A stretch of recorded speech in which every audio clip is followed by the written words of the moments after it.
Madeline woke up to a wet bed for the first time in 6 years. Her mind raced and she felt sick to her stomach. Then dancing at the back of her conscious she felt Professor Yaffle probe her mind. She just sat there like a small child with a parent looking down on her from up high. She wanted to sink into the floor. Her mutant powers easily granted her wish. Madeline, stop. Professor Yaffle shouted into her mind. Madeline focused on becoming solid and raised herself back onto the floor beside her bed.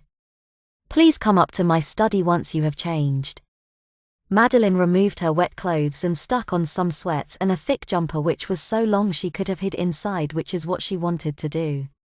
She moved off down the hallway praying that Charlie didn't find out what she had done, as she wouldn't have been able to suffer the embarrassment. Madeline, come in. Professor Yaffle echoed in her mind as she approached the door of his study. Madeline didn't even bother opening the door and just walked straight through it and looked her balding mentor in the eyes. I suppose you know what I've done. She glared at him, wishing the embarrassment she was feeling as pain on him. Actually, Madeline, yes I do, but I sealed off your emotions so Jean wouldn't have been able to pick up on them. Your psychic cries were very loud. Madeline despised the thought of any sort of crying, especially since she had just wet her bed, but she was grateful that her thoughts had remained her own. Professor Yaffle nodded as if he knew of her approval, which he probably did considering his immense psychic powers. If you agree, Madeline, I can examine your subconscious and see if your problem is psychological.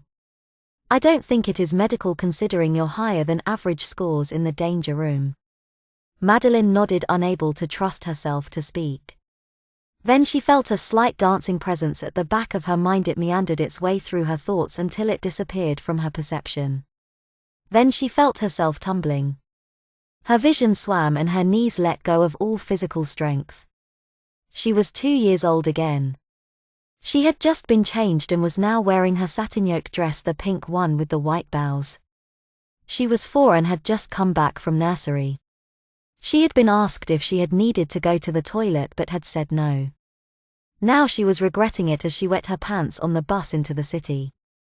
She was 7 years old and she remembered watching the commercial for pull-ups and remembered being fascinated by the diapers for the big kids, although she had never needed them before then. She was 8 and her last remembered wetting accident at night. She remembered the look of disappointment in her mother's face as she shooed her into the shower. She was 9 and remembered wishing she was a baby again. She was 15, only a year before coming to the X-Mice, and she remembered looking at websites which told stories about people wearing and wetting diapers for fun. Then she found herself sitting on Yaffle's couch with him wearing an expression of sorrow. He had now seen Madeline's secret desire and her darkest memories. She couldn't help but blush. Madeline, I am deeply sorry, he said as Madeline became aware that she had in the space of an hour wet herself twice. That was my fault. I have touched the equivalent of a psychic nerve with this as a response. I am also sorry that I have viewed your thoughts so thoroughly.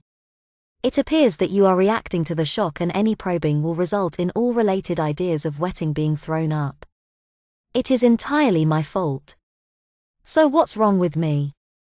Madeline asked, praying that it wasn't something major. Absolutely nothing. You are perfectly healthy. Madeline balked. She had hoped for something more than that. Then why did she let her voice trail off. Nothing psychological. After you get changed, I suggest having Storm give you a medical. This could be some sort of prank. Nightcrawler. Madeline fumed when she caught up with Charlie. He was dead. It may be. Then again, it may be down to your changing body. I am also going to make another suggestion. One you may find strange. What is it, Professor? I think you should wear some protective underwear to bed. Just until the psychic wound heals. But you mean? Unfortunately I do, Madeline. They are located in the medical supply cupboard. Do not worry, nobody but myself will know. Madeline sunk through the floor to the medical bay. All Robbie now knew was that he was now seated in front of his principal, Mrs. Proctor, with his teacher beside her and his parents seated beside him looking worried. Now Robbie, the principal began, tell me how you found out about your powers. I didn't know I had any until today. Robbie answered honestly. But your teeth, she proceeded. I honestly didn't know I was a freak. Robbie answered angrily, his powers building up to another crescendo. His mother put a knowing hand on his arm and Robbie felt himself calm down. Look, those bullies got what was coming to them. I hate to say it, but I feared for my life when they started attacking me. Robbie bit back tears. Well, why didn't you come to me? His teacher, Miss Simmons, asked. She didn't like Robbie, probably because of his teeth. I did. Twice. You told me boys will be boys. Robbie glared. And the second time. She backtracked. That was the second time. Robbie glowered. Look, we need some information here. Robbie's father said. Yes, what is happening to Robbie? His mother asked. Robbie felt like he had just disappeared from the conversation. I have contacted a specialist in this field who will be arriving in the next 2 days, but until then, if I could ask the Robert stays at home. The principal asked, not wanting to induce the wrath of Robbie's father. Certainly, if he has been getting bullied, then I don't want him anywhere near this school until those hooligans are expelled. Actually, Dad, Robbie explained, those hooligans won't be expelled because they won't be a real danger to other students unlike me. The bitterness and irony in his voice was very thick. Also, it appears that they are still being treated like humans even though they bullied me. So I guess us freaks don't deserve protection. Mrs. Proctor looked at Robbie wickedly and he knew he had guessed right. Robbie's mother, who he had never seen filled with pure venom before, stood up and leaned across the desk until she was almost atop Mrs. Proctor. Look, you low-life uncaring bitch. Robbie's mother never swore. If something isn't done to protect other students from those little shits, then I will see that this school is closed. Okay. Now what is being done? Mrs. Proctor looked to Miss Simmons, who simply avoided eye contact to avoid commitment. Robbie's dad, never one to miss a trick, piped in, yes, you too, Miss Simmons, as it appeared you neglected our son. Well, of course they will be, Mrs. Proctor stammered. Disciplined. And have this put on their records. Miss Simmons finished. And then? Robbie asked. The look of pure venom from both teachers told Robbie and his parents that his return to the school would not be a happy one if this specialist didn't come up trumps. His parents rose to leave and Robbie followed them out of the door. Nobody else spoke. So, Fraulein, how did you sleep? Charlie asked. Hanging from his favorite chandelier. Madeline bristled with anger, but she kept her response cool. Oh, fine, Charlie, what about you? I know you have lost your teddy bear. Oh, I'm keeping myself dry at night. What? Evan added. Nothing. Nightcrawler tried to make me wet my bed last night but failed. Madeline said, still wearing a diaper. Charlie, that's not on. You should have at least succeeded. Evan joked. He secretly fancied Shadow Cat and loved the idea of babying her. Madeline felt that she should dish out some punishment, especially since Charlie had admitted his guilt. As they continued to eat their breakfast in silence, all three sat there lost in their own thoughts. Robbie walked home from school with his head held high. He had unleashed a power he never knew he had, and he was now going to learn how to control it. He had heard of the legendary mutants who saved humanity from extinction despite the fact that humans despised them. That was who Robbie wanted to be, a hero. When he felt the wind touch his face, he remembered how he had used his mind, body, and something else to push away all those who were unwanted, and now he left himself feeling free. He opened his mouth and smiled. This was something he hadn't done for a long time. Robbie walked home from school with his head held high. He had unleashed a power he never knew he had, and he was now going to learn how to control it. He had heard of the legendary mutants who saved humanity from extinction despite the fact that humans despised them. That was who Robbie wanted to be, a hero. When he felt the wind touch his face, he remembered how he had used his mind, body, and something else to push away all those who were unwanted, and now he left himself feeling free. He opened his mouth and smiled. This was something he hadn't done for a long time. Madeline walked back to her room. Every movement she made was accompanied by an orchestra of crinkling and rustling quiet enough for only her to hear. As she moved to her door, she found it slightly ajar and found Rogue sitting there in her usual black and green sweater and black jeans. Her makeup wasn't done yet and she appeared to be very angry.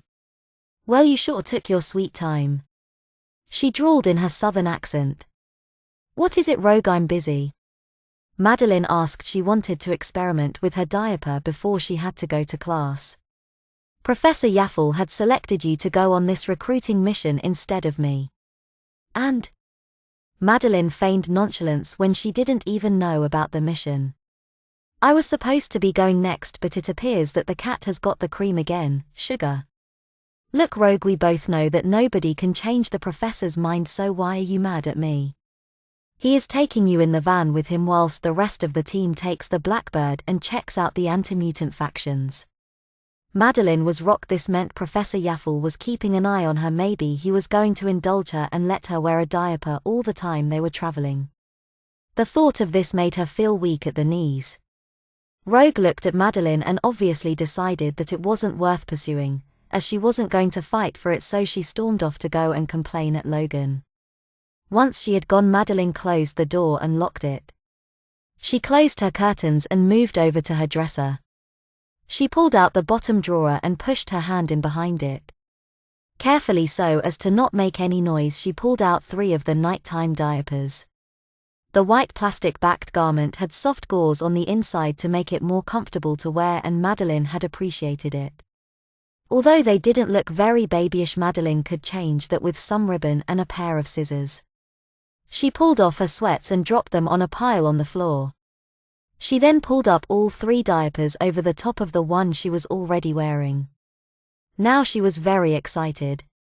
She walked up and down, enjoying the feeling of having her legs forced out at funny angles, making her baby waddle. She dropped to all 4s and crawled around, making her diapers gently swish around. She then rolled over onto her back, closed her eyes and wished that the moment could last forever. On hearing approaching footsteps, Madeline simply stepped out of the diapers. As she phased through the extra 3 she put on, quickly replaced them in their hiding place and phased back into her sweats. She adjusted them so they looked normal again. Sometimes when she phased in clothes, they had a tendency to phase into each other and form a new garment, but that hadn't happened here.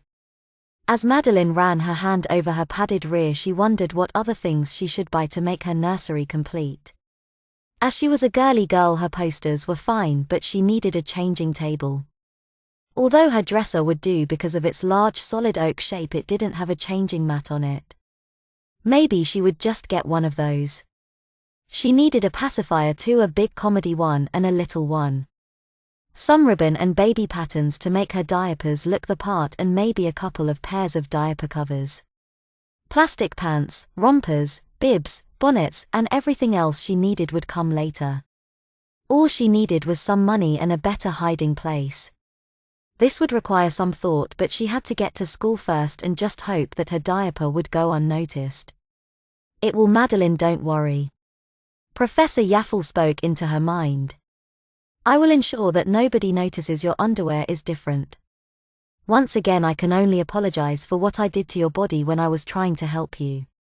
Madeline balked at the idea of always having him listen into her thoughts. But then he probably doesn't. She thought he must try and block out those thoughts so he can function. Madeline smiled again. If nobody noticed her diaper all day, perhaps she could wet it later on in the day. It would have to be very late on because her diaper would smell after a while. Skipping to her dresser, she pulled on a light pink t-shirt and her sneakers and pulled her hair back into its ponytail and grabbed her bag. She unlocked the door and was ready to face a brand new day. The dark gloom of the cave where Mystique was training her new mutants was not a happy place. Of the 10 she had recruited, there were now only 4 left.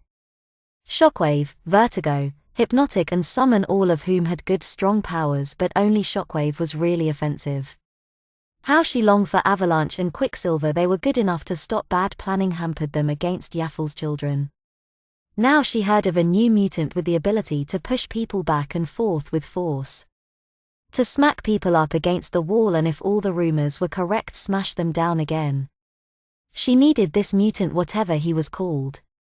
After all, she was down to only one male, Shockwave, and she felt that they usually had more offensive powers, usually due to their more aggressive psyche. Cyclops and Havoc were practicing in the danger room when the call came that they were to go on a recruiting mission. Both of the two young mutants turned and ran to the Blackbird. Logan was already waiting for them when Madeline and Charles showed up. Madeline seemed very happy for some reason, but that pleased Logan, who enjoyed seeing the young ones enjoying themselves for a change. Logan, you are to lead the team to check out anti-mutant sentiments in the town. Be alert, as I am sure Mystique knows of this mutant. Storm will stay and run the institute while we are gone. I shouldn't expect this to take more than 2 days. We should be back by the beginning of next week. You got it, Charles. Logan nodded, then turning to the rest of the Yaffle mice he said, all right rookies, saddle up. CYC, you can fly us in. Havoc, you can fly us out. Madeline, you're with me on systems. Actually, I am taking Shadowcat with me in the van for this trip. Everybody looked at Professor Yaffle. She suffered an attack of unknown origin, which I am still trying to determine. They all regarded Madeline and nodded. Don't worry, Madeline, Professor Yaffle is the man. Havoc said in his usual surfer's drawl. The rest simply turned and entered the Blackbird, with Logan snarling something about attacking kids while they sleep as he entered the jet. Madeline looked at Professor Yaffle with thanks in her eyes. Charles Yaffle just simply nods as he maneuvers his wheelchair into the driver's side of his van. Gabriel sat waiting in his room. 2 days of this would seem like an eternity, so he decided to work on his mutant powers to improve his chances of fitting in with some superbly trained mutants. He concentrated on developing his abilities to push things. Starting small, at first he realized that he could move most things with little effort, but as the weight increased, so did the difficulty, as it did when he tried to concentrate on moving objects and more than one object at once. After hours of practicing though, he felt ready to try out his powers for real, so he told his mother he was going for a walk. Colgate, Colgate, Colgate, Colgate, the taunts started almost immediately as he approached the mall. Rather than move away from the voices as he used to do, he walked right up to his tormentors. These weren't the same idiots who had tried to stuff him into the locker, and obviously those who had been thrown across the corridor would not have said anything. Approaching the littlest, snappiest, most intelligent one, Mark Edwards, he stood inches above him and was only inches away from him. Yes, Edwards, what is it? Gabriel asked, sounding very angry. I was wondering if you had been seeing your boyfriend yesterday because I missed you at lunch. Well, actually, I have been expelled for throwing your friends around the corridor. You are such a liar. Leave me alone or I will hurt you, Mark. I'd like to see that. You have never fought back. I don't make empty threats. Why don't you try me? Edwards's friends moved around the pair, forming a semicircle behind Gabriel so he couldn't run without moving their bodies. Little did they know that Gabriel could do this easily with his powers. Edwards smacked Gabriel across his face. Gabriel felt something happen to him. Rather than extreme pain, which he had expected to feel, it was a lot milder. That meant he had been afraid of these people for absolutely nothing. That didn't hurt as much as I thought it would, Gabriel said. Edwards responded with a kick in the shins. Cheap shot. Gabriel responded by punching him as hard as he possibly could in the stomach. Mark fell over and his friends piled in and held Gabriel in place. Gabriel's heart skipped a beat. Then he focused himself and readied to reveal his powers. Mark Edwards stood up with tears in his eyes. Robbie hadn't expected this. Finding his voice, Robbie asked sadistically, "Are you going to cry?" Mark Edwards lost control and jumped on Gabriel, biting, scratching, hair-pulling, punching and kicking him. Once again, although it was painful, Gabriel didn't fear for his life. "Back off, Mark," Gabriel said. Mark redoubled his efforts, his tears of frustration now flowing openly. Then his friends got tired of holding him down, so instead they joined in. "Back off," Gabriel shouted as soon as he felt real pain. The entire gang flew away from him. A few landed uncomfortably. Two landed in a nearby fountain. Mark was lying directly in front of him, crying into the ground. Aiming a kick square at Mark's chest, Gabriel took out some frustration on him. "Now you little freak, you are going to die." Gabriel glowered. Then he stopped and turned. He thought he had felt someone watching him. He turned back to Mark, who was trying to stand up. Gabriel kicked him in the arm and sent him back to the floor. Then Gabriel walked away, leaving Mark crying hysterically on the ground. Madeline had wet her diaper. She had meant to. She wasn't even aware of her need to go, but she had. As soon as the wetness had touched her skin, Madeline knew what she had done and was deeply ashamed. Professor Yaffle had turned and looked at her while she was doing it, and Madeline had to wet herself in front of her mentor. She felt like a baby. She smelt like a baby with the clammy pee in the front of her diaper, and she was now crying like a baby. Professor Yaffle said nothing as he pulled into the car park beside the lake. Once they had arrived at a secluded spot, Professor Yaffle opened the door and moved to the back of the van. Madeline got out of the passenger side and went to take his wheelchair to him. "Madeline, I have stopped us here for two reasons," Professor Yaffle said. "The first is so you can change, if you want to. The second is so that I can try and fix the damage that I have done to you." "Thank you, Professor." Madeline blushed as she realized just how childish she must have seemed as the car had to be stopped for her diaper to be changed. "I will be by the lake. Once you are ready, please come and get me," the Yaffle said as he rolled towards the picture postcard setting. Madeline moved to the back of the van and proceeded to begin to change her soggy diaper. Gabriel had wandered aimlessly since his fight with Mark, and he found himself facing the church at the wrong side of town.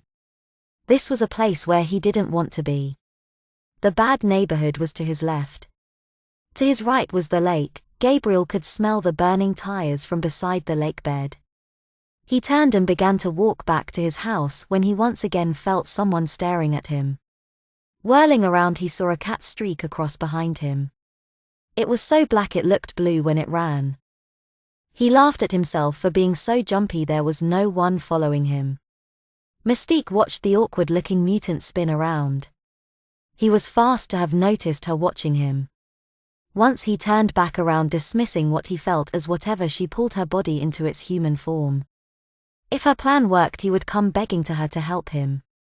She took the form of a beautiful teen girl. Hypnotic approached the now sullen Mark. Her straight black hair and skinny body made her attractive except for her pointed nose and thin lips. "Hey there, bully boy," she taunted in her melodic voice. "Huh?" he grunted. He was nursing his forehead, sitting in the cafe of the mall alone. "I bet you wish you could get your own back on the guy who did this to you." "Yes, so I could help you." "How?" "I could give you powers to fight him." "Why?" "Because I can." "Now shut up and look at me." Edwards raised his head and looked into Hypnotic's eyes. Once Madeline had changed into her fresh diaper, she moved down to the lake and stood just behind the professor. "Did you know when I first discovered I couldn't use my legs, all I wanted in the whole world was to be able to swim from one side of this lake to the other?" Professor Yaffle said. "No," Madeline said cagily. "And every time I come past here I look at the water and think how easily I could sew if I had stronger arms." "Professor Madeline, what happened to you was one of the failings of my own control over my powers. I have been training myself for over 20 years and cannot even look into a young person's mind without affecting something." "What are you talking about, Professor? Nothing was wrong with you before and now you keep wetting yourself." "Professor, didn't Storm tell you?" "What?" "The stuff Charlie gave me was very potent and probably won't have worn off yet." "It wasn't your fault. Besides..." The professor turned and looked at her. Madeline squatted down so she was at his eye level. "Madeline, I understand your desire. I don't discourage you to develop interests into certain areas. But please understand that I will not hide the fact that you are wearing diapers for a fetish. We do not use our powers for personal gain. And yes, I was aware of how long the drug lasted. I was just worriedly that you had less control. The professor sounded disappointed and angry. I haven't been deliberately wetting myself, Professor. Madeline defended. I know, Madeline, but you must understand that Madeline, I must know where this desire comes from. Why, Professor? Madeline asked, ashamed. Madeline, it's for your protection. It may be that you are trying to force yourself to move back to a time without your powers. If that is so, then you may become useless to me as a member of the X-Mice. Professor, I cannot explain it. But no, I would never jeopardize my friends over diapers. Madeline said defiantly. Thank you, Madeline, I am glad, and please allow me to help you one last time. How, Professor? If we get this new mutant to join the school, I will allow you to get your own back on Nightcrawler. As Madeline walked back to the van, she was uncertain of what had just transpired between her and her bald mentor. But she felt strangely good about herself. Then she realized the professor had just cured the psychic wound he had inflicted. Yaffle, who was slightly in front of Madeline, nodded his head as they moved back to the van. Gabriel walked back to his house to find it already surrounded by the biggest gang of bullies ever assembled. They were all standing outside his house looking bored. Above his head a blackbird squawked. And the gang turned to look at Gabriel. Many of them pulled out knives and other assorted weapons. Gabriel swore as he began to back off. He was trying to pull everybody away from his house. He saw his parents at the front window. His dad was pulling on his coat and he had Gabriel's titanium baseball bat. His mother was busy punching numbers into the telephone. The gang had still not said anything as they moved towards Gabriel. Come on then! He screamed. The closest began to surge on Gabriel. He looked around frantically and turned and ran. The problem with living in a cul-de-sac was that it was an easy bottleneck for the gang to cut him off. Gabriel saw 2 cars pull across the street, blocking him in. Mark stepped out of one of the cars, accompanied by a girl with straight black hair and a pointed nose. Mark pulled out a gun and pointed it at Gabriel. He saw the flash of light. Gabriel concentrated all his power on repelling anything moving towards him. He felt the bullet punch through the dome he had created. It passed through it, moving towards Gabriel. Then he was moving sideways. He opened his eyes and looked at the beautiful blonde girl who had just saved him. Thank you, he breathed. The girl simply nodded and she stood up and turned to the gang behind him. Gabriel could see his father trying to push through the gang. As he moved through, he was being punched and kicked, slashed and stabbed. Gabriel was watching his own father being killed, trying to get to him. No! He screamed, all of his emotions rising up into a crushing wave, pushing the lump in his throat down. Gabriel aimed his hands either side of his father and pushed out the way, clearing a path for him to move towards his son. Gabriel! His dad screamed, sprinting through the cleared corridor. As his father approached him, Gabriel saw bullets begin to pepper the area surrounding Gabriel and his female saver. Why isn't he hitting us? Gabriel found his voice through cracked lips. I'm a mutant. The girl said, I am confusing his aim. Thank you, now let's go. Gabriel ran at his dad full pelt. The girl followed. Placing his left arm around her waist, Gabriel hit his father in his waist with his right bicep. Still running, Gabriel jumped and repelled the ground with all of his might.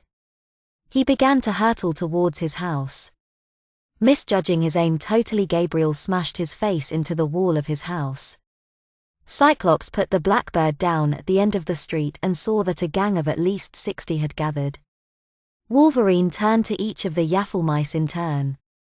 We are not here to aggravate the situation, he snarled. It looks pretty aggravated already, Cyclops said, adjusting the width on his visor so he could push his way through the gang rather than shooting through them. If we had Nightcrawler, he could get the people outside without too much of a fuss. We'll do it the old-fashioned way, Havoc said, charging his power. The 3 Yaffle mice pushed into the crowd. Yaffle sat bolt upright so quickly it almost made Kitty wet her second diaper of the trip. Kitty, get changed, we have to move, the others need our help. Kitty jumped through into the back of the van and cursed. Her tight suit would show off her diaper bulge nicely, or she could chance going without it and pray she didn't wet her suit. As if her body wanted to answer her question, the Diet Coke she had drunk on leaving the lake began to soak into her diaper. She waited until she had finished, then pulled on her fresh diaper along with her combat suit. As she squirmed back into the front of the van, Professor Yaffle told her, "I will be unable to hide that until after the fighting has finished." "It's for protection, Professor," Kitty said. Gabriel awoke inside his house. He was in the upstairs bathroom with his mum bandaging his hands. What happened?" "Relax, you saved both of them and now we have a chance to leave," his mother said, busily trying to stop the blood flowing out of the wound where his watch had smashed through his wrist. "But what about the fighting?" "It's nearly over. The specialists have sent in some mutants to help us to live through this." "Good, but I must see this," Gabriel mumbled, staring down at his thickly bandaged hands. His mother helped him down to the window beside his dad and the mystery girl who had saved them, and they watched the fighting. 3 mice were fighting back the crowd. One was using his fists, one was firing crackling red bolts of energy from his eyes, and the other was firing sizzling yellow energy bolts from his arms. They weren't killing the mob either. They were knocking them unconscious or driving them back from the house. "Madeline, get ready, we are going to enter the house from the back using your phasing powers. I am detecting a strange mutant power beside a familiar presence. It's Mystique. We must go now," Professor X said, increasing the throttle on the van. Madeline mentally prepared herself for the infiltration, then she checked just how visible her diaper was. Very well, she would have to help this new mutant first and restore her pride later. "So who are you and why did you save me?" Gabriel turned to the girl staring at the fighting before them. The girl's skin began to blister all over. These blisters then popped, allowing blue pus to run all over her body. The pus began to change her skin into a deep dark blue color and her clothes dissolved into a single white garment. Her hair, now covered in blue pus, began to turn red and her blue eyes blinked out. The pus then turned blue. Once this transformation had occurred, Gabriel felt violently sick. His mother was in the same state, but his father remained impassive. "I'm a mutant like you, Gabriel," she said in a deep, sultry voice. "I know what it's like to be shunned by those around you. To be feared and hated because you are different. And I know how you can change all that. Mystique thinks that mutants should be the rulers of this planet and that humans should be culled to make way for a new world order," a voice from the bottom of the stairs said. Everybody turned and saw a bald man sitting in a wheelchair phase through a wall with a pretty teen girl walking behind holding onto the wheelchair. "That's not right," Gabriel's mother said.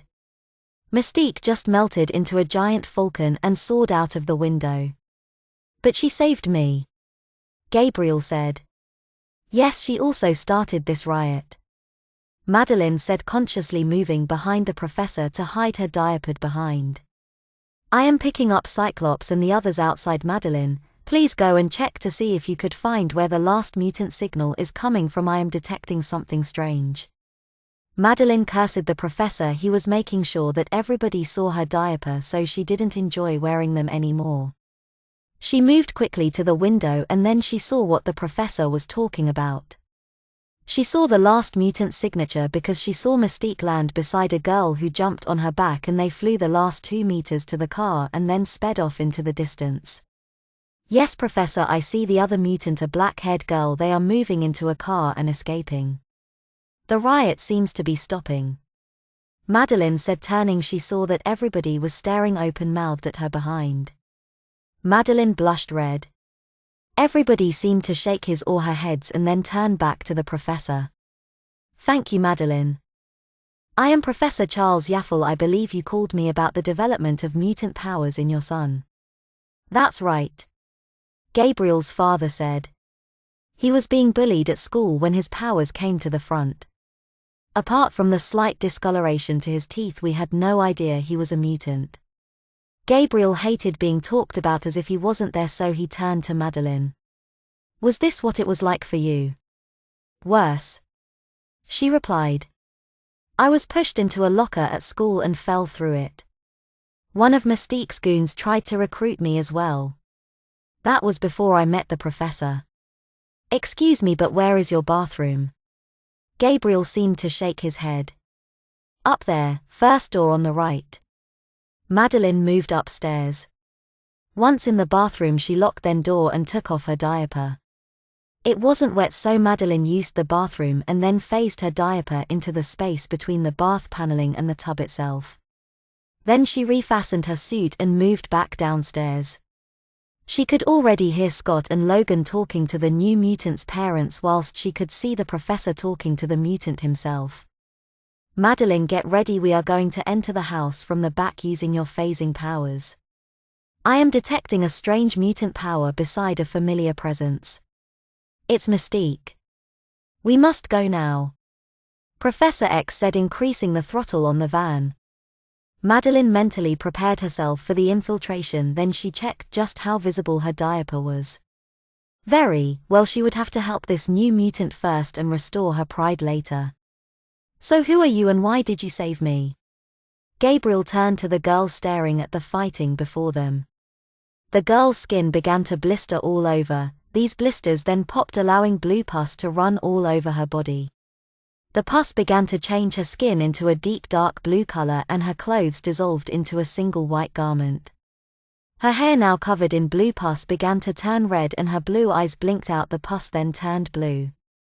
Once this transformation had occurred, Gabriel felt violently sick. His mother was in the same state, but his father remained impassive. I'm a mutant like you, Gabriel, she said in a deep sultry voice.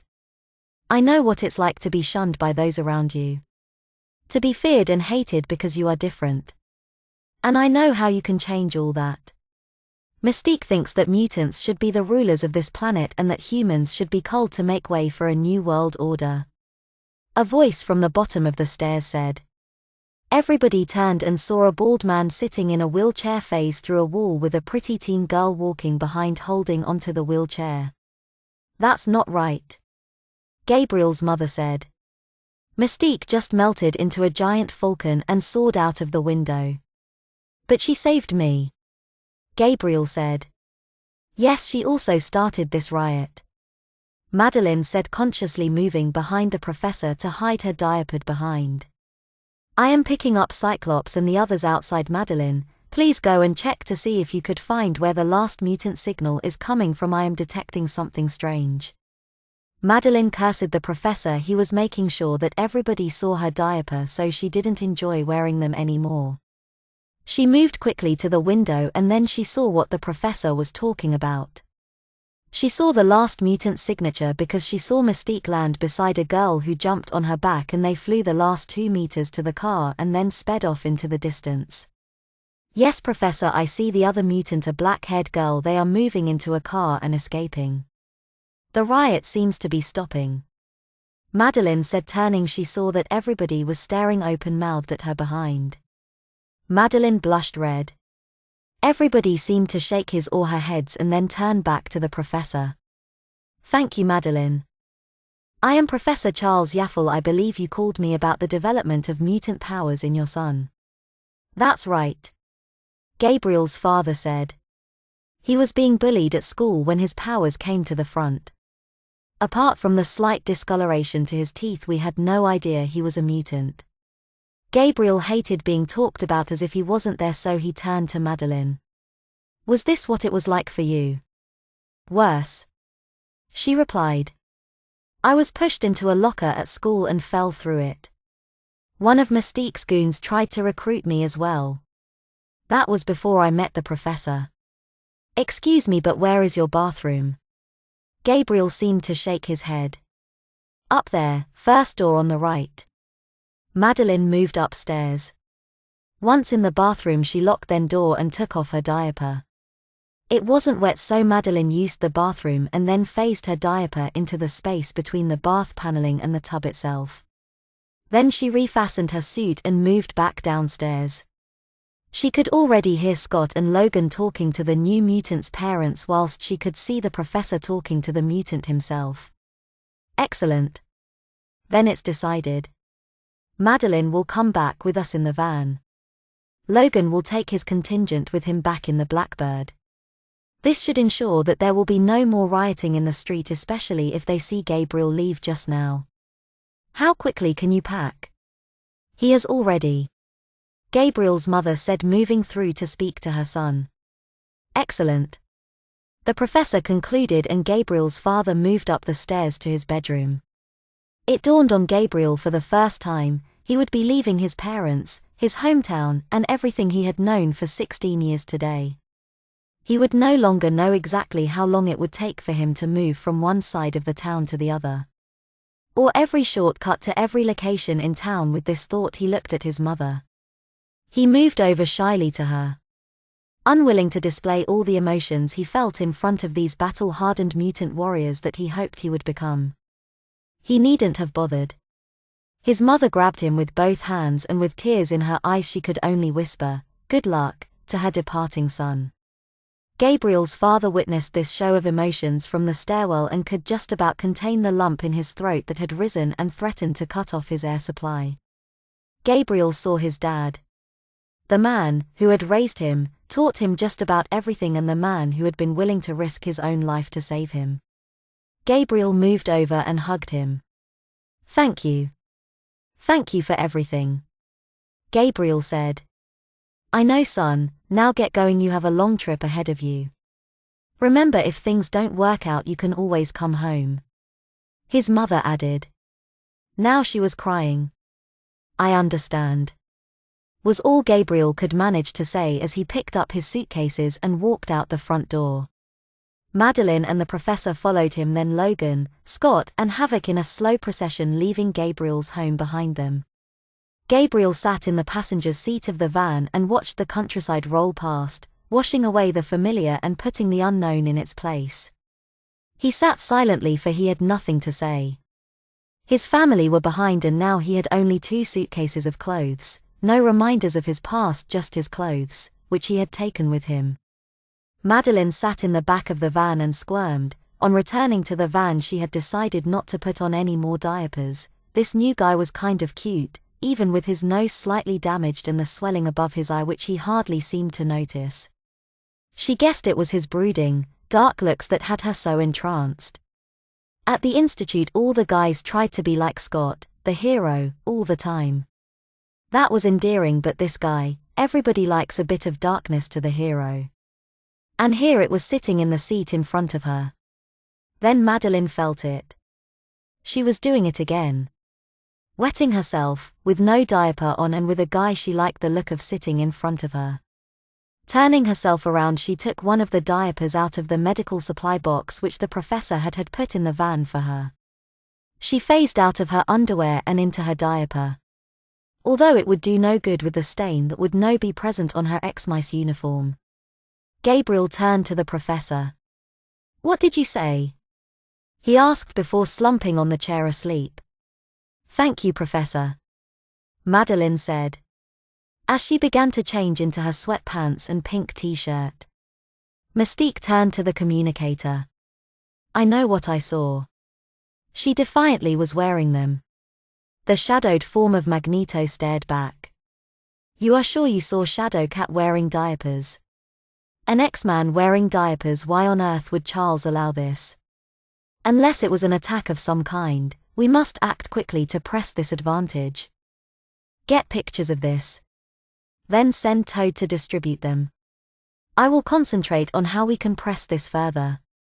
And send Summon to me. I now have use of her talents." The transmission blinked out. Mystique moved to the cave where the Brotherhood's main attack power was. "Hey boss lady, what's going on?" Quicksilver asked, moving around her in circles. "I want to know too." Blob whined. "What did Magneto tell you?" Avalanche said he usually led the other mutants, so he was desperate to know. "Toad, I have a special assignment. One you will enjoy, and Summon, you two have an assignment. The rest of you have school tomorrow." But you will have to help Toad, so it should be fun. Toad, who was chasing a fly with his tongue, looked around and just shrugged. He didn't care, he was still trying to annoy the fly. When they arrived home, the other X-Mice and many of the students at the Yaffle Institute were waiting to see the new arrival, as Professor Yaffle never usually went out to recruit mutants anymore. As Gabriel emerged from the van, he could feel the wave of disappointment hit him. They were expecting something more. Fangs, wings, or something, not an ordinary-looking guy. Gabriel smiled at them all, something he hadn't done in a long time, and he felt the warmth of these people smile back at him. "This is Evan, Gabriel," the professor said, pointing at the dark-skinned guy clutching the skateboard under his arm. "Hiya," Evan said. "Gabriel will be staying in the free room in your part of the building. Could you show him to it, and show him around, please?" "Certainly, Professor," Evan said, moving toward Gabriel with his hand outstretched. "I'm Evan, you can call me Spike as well."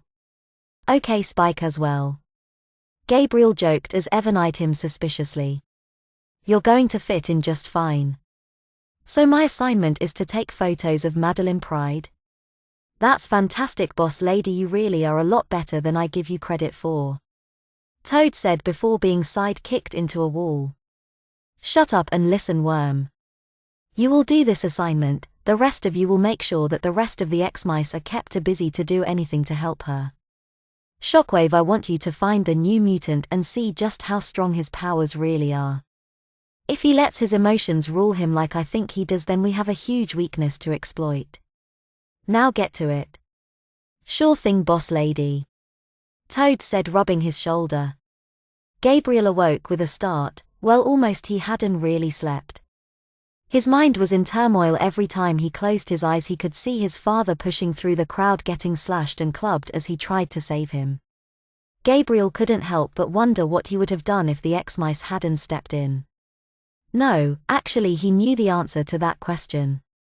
He would have let Mystique help him and joined her, not only willingly but happily. He would have waged war on humanity with a song in his heart and a smile on his face. But now he was going to become one of the X-Mice, a protector, so that others like him could develop their powers, and eventually, when powers were the norm, nobody would be discriminated against. A pipe dream. Gabriel knew it would never happen, but he had to try, else he would become so disillusioned with the system he would try to destroy it, like the Brotherhood Professor Yaffle had told him about. But first, Gabriel needed a name. He had to have something like Shadowcat, Nightcrawler, Cyclops, Wolverine, or Rogue, something cool. But what? His powers were to repel, but that would be a bad name. "Fear me, for I am Repel." Gabriel laughed at himself.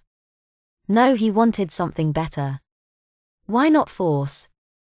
Professor Yaffle's voice said inside his head. Gabriel hated the idea of the psychic mutants reading his mind all the time, but he guessed it would yet another thing to adjust to. "It seems too powerful. I don't want my name to be arrogant. I want to be a defender, not an attacker," Gabriel said, voicing his thoughts more articulately than he thought he could.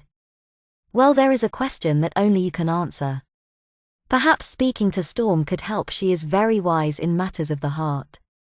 "Thank you, Professor," Gabriel said, trying to quiet his thoughts so he could sleep. "Stinky, poopy baby." Madeline awoke with a start.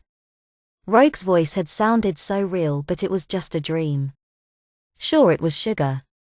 Madeline sat straight up. There at her door was Rogue, fully clothed and holding Madeline's bed sheets in her left hand. In her right was a baby bottle. "How, when, why, what's going on, Rogue?" Madeline demanded. "Don't get fussy, Ma, little kitten," Rogue teased. She moved into Madeline's room, leaving the sheets outside, and closed the door. "I just came to make sure your diaper was wet." Madeline looked down, hoping that what she was feeling against her skin was wrong. Unfortunately it wasn't. She had once again wet her diaper. "Gonna cry?" Rogue asked. "No." Madeline spat at Rogue. "Don't get fussy, Sugar, or I'll get Ma camera." "What do you want, Rogue?" "To feed you." "What?" "Don't shout, baby, or else you will attract unwanted attention to your condition." "You want to feed me?" Why? It's the second most demeaning thing I can do to you. Madeline knew what the first was, so she decided not push Rogue. Okay then. Madeline sulked. Rogue jumped onto Madeline's bed so quickly that Madeline had to bring her legs up so Rogue didn't crush them with her army boots. Rogue collapsed onto her knees in front of Madeline and aimed the bottle's nipple straight at her mouth. Madeline leaned forward and began to drink from the bottle. Slowly she brought her hands up to the bottle and she tried to snatch it from Rogue's hands. No baby, you'll spill it. Rogue said, pulling the bottle away from Madeline. Now what do you say? Madeline fumed. I'm sorry, can I please have my bottle back? Of course you can't. What? You obviously can't be trusted to be fed here. We will have to change the venue. Madeline's heart sank. Where? She breathed. The kitchen. Down 2 flights of stairs past Evans, Charlie's, Scott's, Jean's and Gabriel's rooms. Madeline could feel her embarrassment growing. Even if she could get down to the kitchen, she could never make both trips without being seen. No. Madeline said. Big talk from such a little girl. Rogue said, removing her gloves. What are you doing, Rogue? If I touch you for 4 seconds you'll be so weak I could drag you into the middle of the field, put you in a baby bouncer, cut all your hair off and make you cry like a 2-year-old without any effort. Now come with me. Madeline used the only trick she had available to her. Using her powers, she phased through her mattress and under her bed. She would have made it if she had been a fraction of a second quicker. But Rogue had been prepared for such an eventuality and didn't even try to catch her. She simply ripped up Madeline's mattress and grabbed hold of her legs when she phased through. Madeline felt herself becoming weaker and beginning to drop into unconsciousness. Rogue left her like that and put on her gloves. Grabbing Madeline's nightshirt, she pulled it off of the weakened girl. Grabbing Madeline under the arm, she pulled her downstairs, fortunately for Madeline not waking anybody. Rogue pushed Madeline into one of the big dining room chairs in the kitchen. Madeline was too weak to even resist. Rogue pulled off her chain belt and tied it around Madeline's waist tightly with the buckle around the back of the chair digging into the soft leather. Right then, kitten, it's time for the rest of your meal. But first. Rogue picked up some oven gloves from the stove. She pulled Madeline's hands into them. Madeline began to mumble incoherently. Rogue took the baby bottle to the fridge and filled it back up with milk. She then took some meat paste, a horrible paste-like substance that Charlie liked, and a spoon. Madeline pulled herself together. Rogue was putting her into this position and she could easily escape being tied up. She shook her head for clarity and tried to phase through the chair. The cold, hard leather against her back remained in place. What's going on? Madeline said, sounding a lot more awake than she felt. I took your powers so you couldn't use them, kitten. Rogue laughed. Open wide. Madeline swallowed the mouthful of the gritty tasting chicken liver spread. She then opened her mouth to rid it of the taste that had coated her mouth, only to find another mouthful of paste waiting for her, forcing her to swallow again. Now, sweetness, it's time for your milk. Rogue said, showing Madeline the once again full bottle. Madeline groaned as she once again leaned forward to suck on the bottle's teat. As she did this, Madeline glowered at Rogue because Rogue was standing there wearing her adult clothes whilst she was wearing a diaper and her bra. The two were incomparable, and as Madeline was tied up there was no question of who was in charge. Don't give me the evil eye, sweetness, or I'll just fill up the bottle again. Rogue taunted. Madeline wasn't that worried, it was only a baby's bottle and even 2.5 wouldn't be that much to drink. That's better, now you are smiling again. Madeline finished the bottle and Rogue stood there looking at her. What's it like? Rogue asked. What? Madeline demanded. Don't take that tone with me, brat, wearing wet diapers. What is it like? Rogue took great pains to spell it out. My diaper doesn't feel that wet anymore. Madeline admitted. There is sort of a coolness that I can feel, but it is just sort of a weight around my middle now. So it's not that bad. No, it is horrible, but only when the diaper is still warm with pee. Once that is pulled away from my skin, it isn't that bad at all. So you can stand wearing wet diapers? Rogue was baiting a question. I suppose so.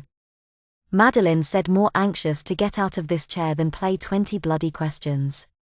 Good, because you are going to stay in those until I come to change you tomorrow morning. Rogue laughed. And I'll know if you have changed them because I will just touch you and take your memories of when I left you in your room. Okay, kitten. Madeline nodded, not trusting herself to speak. Madeline woke up back in her bed. Her covers were pulled around her ankles, which is where they usually lay, and her diaper wasn't really that wet. Shaking her head, she tried to make sense of what had happened. Rogue answered, one of my thoughts. Madeline said. It was just a dream. Madeline examined her middle for marks cut into her stomach by the stinging bike chain belt. There was nothing there. Madeline began to relax. Then at the back of her mind she could hear a little voice that said, what just happened then? Madeline couldn't answer it. But she knew a man who could. Checking her clock, she saw it was nearly 7:30, time to get up and get ready for school, so she took off her diaper and went into the shower. Gabriel realized he had managed to sleep late on his first day at a new school. He threw himself into the shower and washed himself with soap.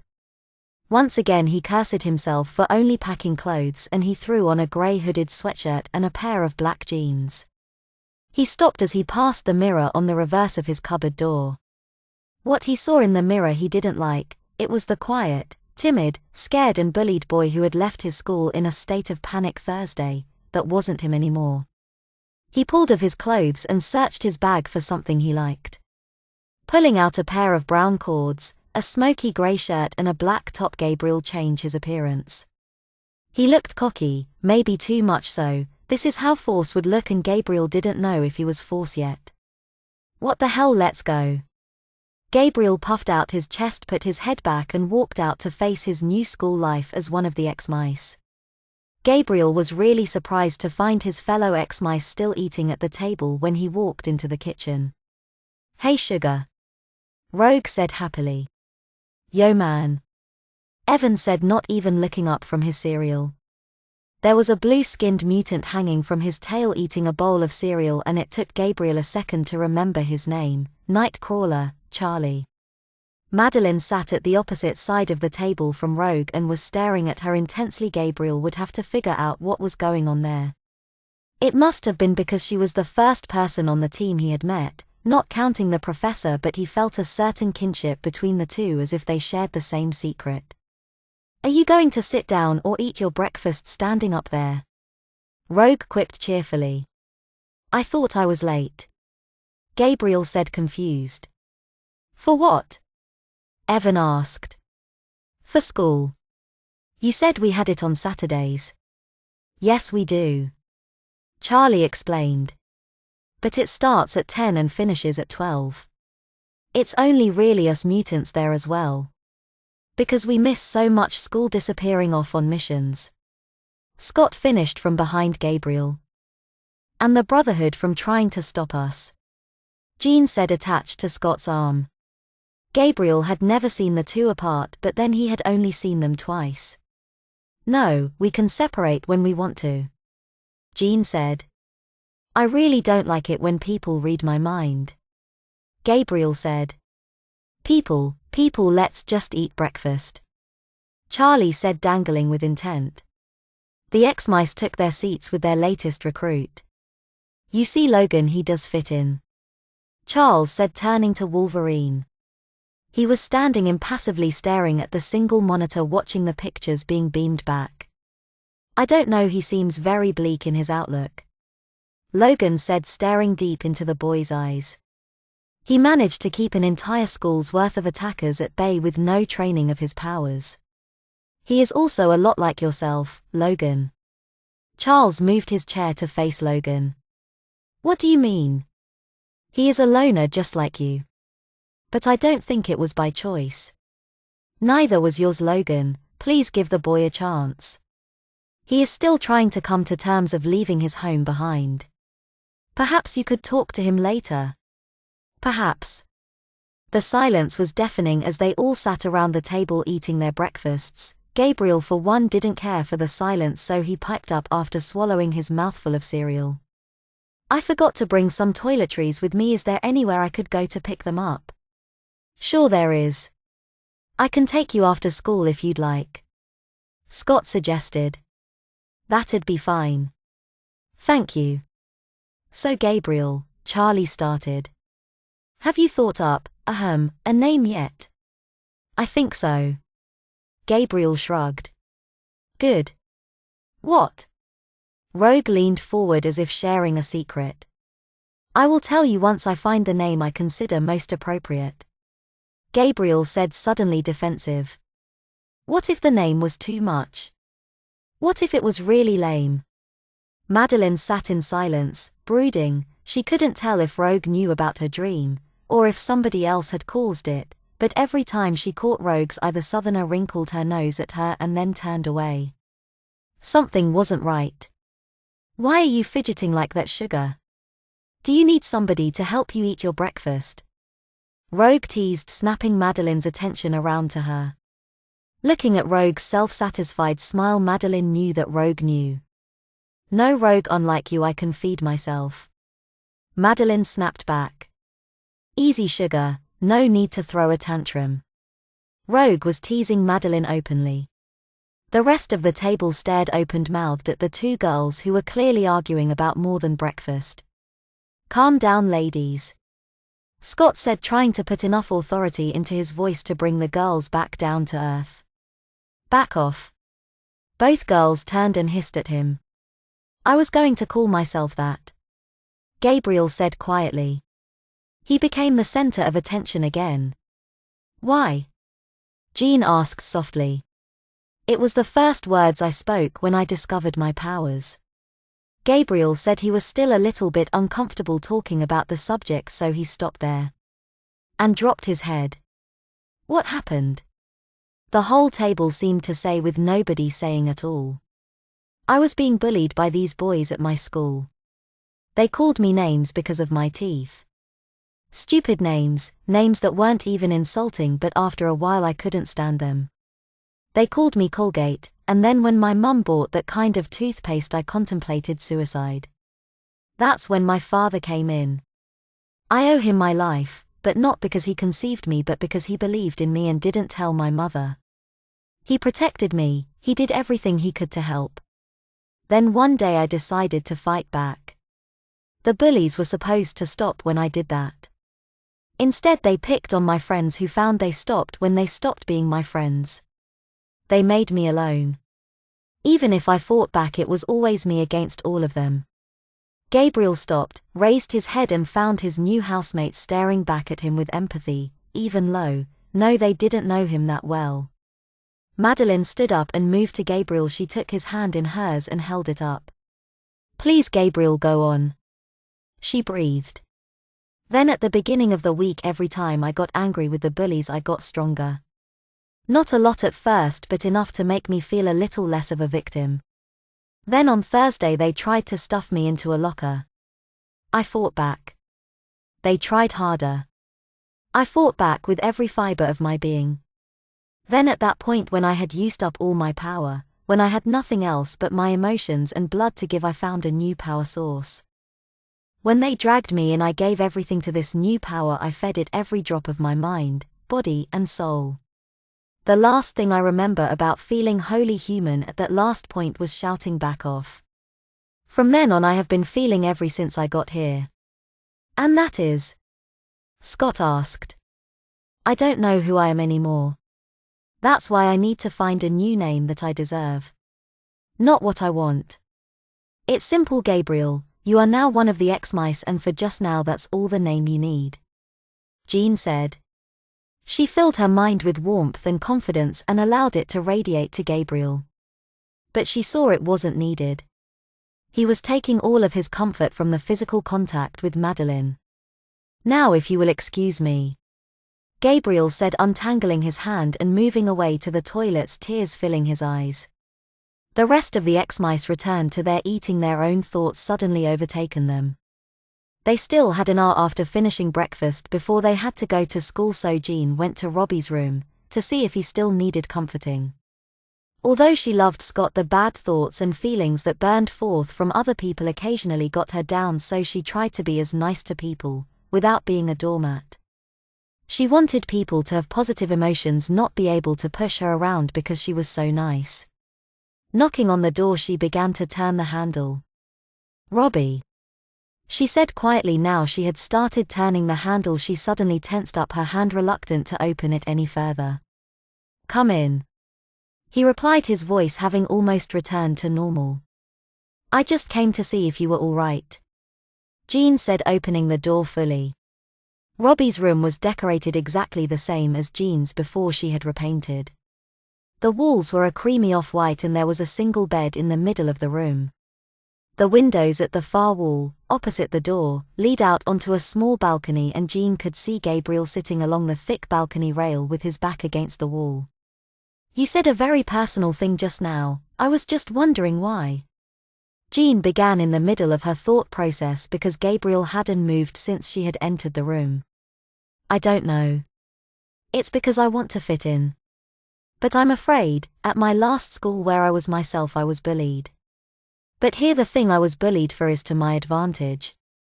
Perhaps I felt I was coming here too easily." Gabriel said, his words once again more articulate than he had expected. "I'm glad you did. I am also here to tell you a little more about school and our special arrangement with the teachers." Madeline moved into the medical bay slowly. This course had to be perfectly timed so she could get the diapers without getting seen. It was simple, she could just pick up the diapers, put them in her bag and take them to her room. If she was seen on the way, then she would dump her bag or lean against a wall and let her bag phase through it. The diapers were kept in a small cupboard in the storeroom at the back of the medical equipment. It was an easy place to get to because of the wide open space around the 3 beds, which served as sort of ward for the ex-mice. Madeline moved softly to the cupboard door, did a casual 180, then softly clicked the door open. Softly moving in, Madeline waited until she had shut the door gentle before turning on the light via the cord to her left. The cupboard was a huge junk pile. The shelves were stacked with very neatly labeled medicines, but the floor in the middle was not to be seen. Burned uniforms, old dressing packaging had just been discarded into the pile. And at the very back in the oak cupboard, which came up to Madeline's waist, were the diapers. On each shelf there was 2 neat rows of 10 diapers. With 2 shelves that made 40, and Madeline had been going through them at some rate. Sometimes a half shelf a day, so she prayed that there would still be some left. Checking that the door was still shut behind her, Madeline bent down onto her knees and opened the cabinet. 2 sweet rows of the standard diapers she had been wearing on the bottom shelf, but on the top shelf, Madeline took out one of the thicker diapers. There were only 10 on this shelf because the diapers were so thick. Rather than a pull-up, it had tapes. Yellow tapes. It wasn't a plain white diaper either, it had 2 yellow broken lines starting at the middle of the crotch and extending to the fold just slightly behind the leg holes. Cocking her head slightly, Madeline tried to figure out what this was for but couldn't. "It's a wetness indicator, sugar," Rogue said from behind Madeline. "Good God." Madeline jumped a mile. "I hope you haven't just filled the one you are wearing, Madeline." "I'm not wearing one, but no, I didn't poop my pants," Madeline said defensively. She might not have pooped them, but she had certainly been caught with them down. Metaphorically speaking. "I didn't suggest that," Rogue said, sniffing the air. "Smells like a guilty conscience to me." "I didn't." "Prove it then, sweetness." "What?" "Take down your sweats, let me see your white little training pants and I'll be satisfied, kitten." "No way. I could always force you. Then after removing your sweats I could touch you, weaken you so much I could take you onto the school bus, without any trousers and with plenty of diapers sticking out of your bag. You always have a choice, kitten." "Don't call me that." "I will show you, but you must promise to tell no one about me, and those," Madeline said, thrusting her head towards the stack of incriminating evidence. You show me cleanliness and I'll show you kindness, Rogue said grandly. Madeline hesitated, then realizing she didn't have to take her sweats off, she untied the waistband. She then pulled the grey baggy trousers down to her knees and turned around. Rogue moved over and gave her rear a quick pat. Nice and firm, she pronounced. Madeline had the sweats pulled back up the second Rogue's hand had left contact with her pants. That was silly, sugar, Rogue said. She stressed the point like a peeved parent. Why? You are going to have to take them off now to put one on. I'm not wearing them to school, Madeline said, hoping Rogue didn't know she already had. Of course, but today is different. I've caught you here, with diapers in your hands, baggy trousers to hide the evidence, and you are cornered. Madeline, I think curiosity has just got you. Madeline didn't even reply, she just fell through the floor and landed outside the kitchen, nearly knocking over Storm. Be careful, my child. You must not use your powers just because you can, Storm said, thinking that Madeline just couldn't be bothered using the stairs. Sorry, Storm, Madeline said as she moved back to her own room to remove the other diapers that Rogue would look for as incriminating evidence. Gabriel was talking with Charlie and Evan when Rogue, rushing into Madeline's room, knocked him to the ground, and the others had just pulled him to his feet when Madeline ran into her room, almost planting him back on his ass. Shall we go into my room? Gabriel said, gesturing grandly with his hand. I'd be delighted, Evan said, getting the joke. Mine friends, you are weird, Charlie said, shaking his head. Madeline flew into the room and jumped straight down to the bottom shelf of her dresser. Opening her secret diaper store, she picked them up, then moved to her bin. Rogue was standing there, gloves off, when Madeline turned around. Then her world went hazy. The clock sitting on Madeline's stomach had fallen over, so she had to reach up and turn it over. 9:45. Madeline was late for school. Standing up off her bed, Madeline realized something. She was back in her diaper.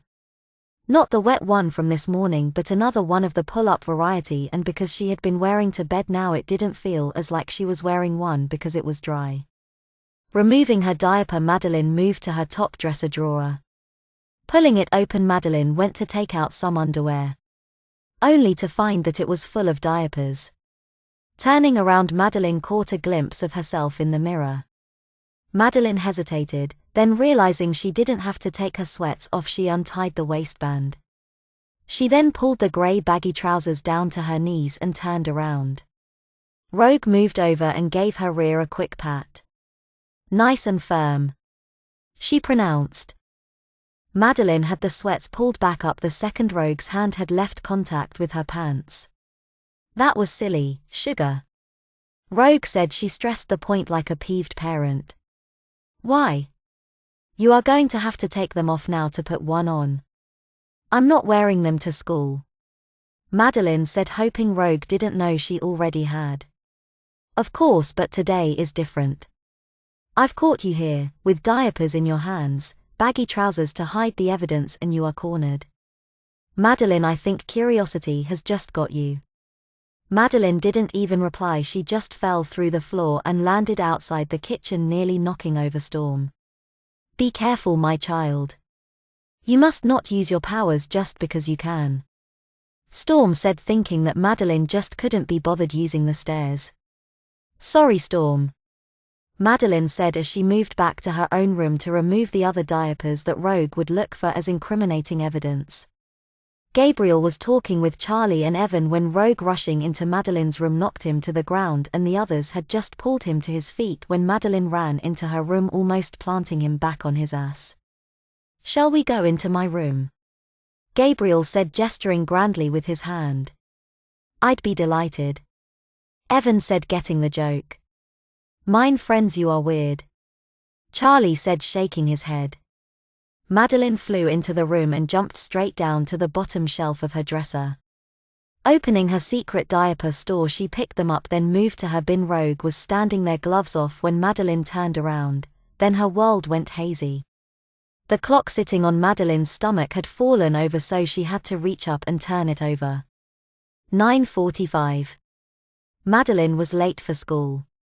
Standing up off her bed, Madeline realized something. She was back in her diaper.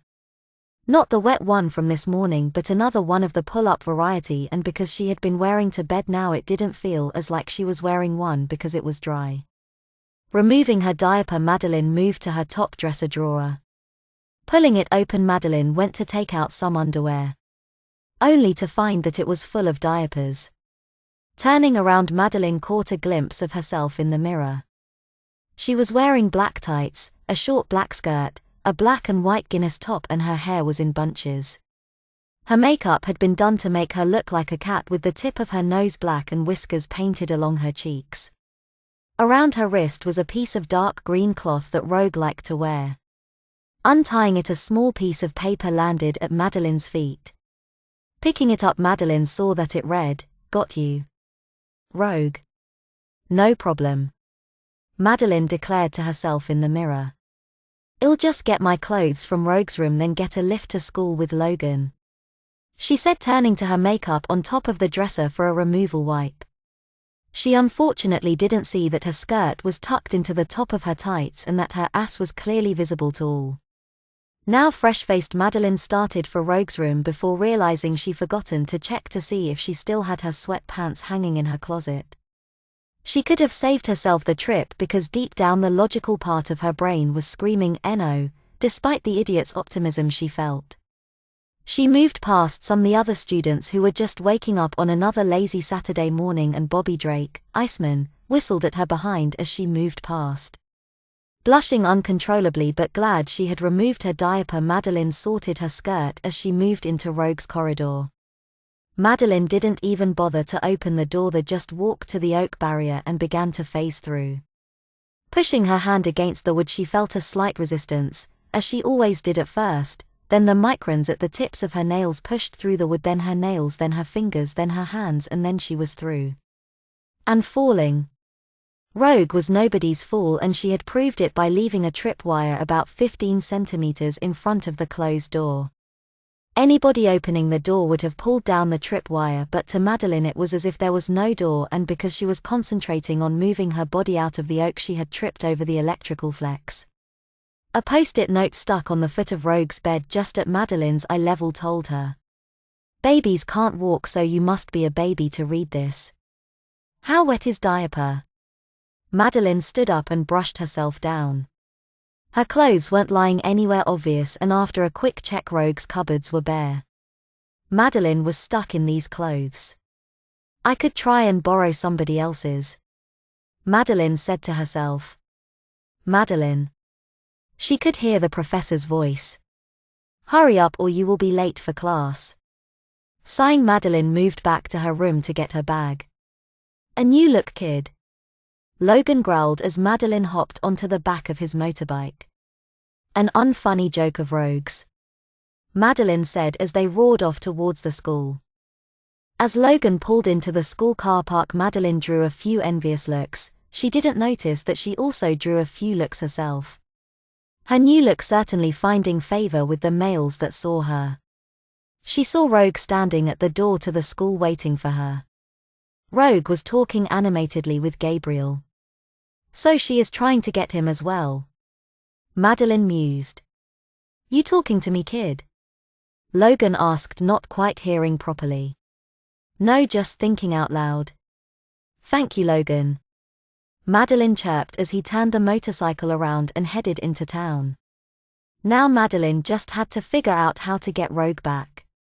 The bell rang and Gabriel moved inside. Rogue stood waiting for Madeline, who tried to move past her. "That's very brave of you, sweetness," Rogue whispered millimeters from her ear. "No diaper on. Unfortunately, if you don't have one on by the end of the first class, I will be forced to have to put one on you in the corridor." Madeline turned to her shocked. "You wouldn't? Just try me, kitten." Madeline moved off to maths whilst Rogue strutted across to English. Each class lasted 20 minutes and Madeline wasn't in Rogue's next class until the physics, which she had third. Madeline decided not to see if Rogue's threat was empty or not, so she would change in between first and second class. Then she would concentrate on finding some way to get her back. Gabriel sat in math staring at Madeline. He found her attractive and she seemed to do the same to him, but every time she spoke to Rogue she became preoccupied, like there was something so important that he disappeared. He gave an internal shrug. He had known Madeline for 2 days and they had nothing in common except they lived together and were mutants, but then infatuations were normal, right? Toad was going to love his new assignment, it was so right for him. He had the brand new digital camera around his neck and he had escaped having to bathe for another week. He was in heaven and would remain there until he had to stop taking pictures. Madeline Pride had on a skirt today so Mystique could receive pictures of Madeline's underwear as well. It would all start third period. Madeline slouched in her seat, absent-mindedly copying out page upon page of notes.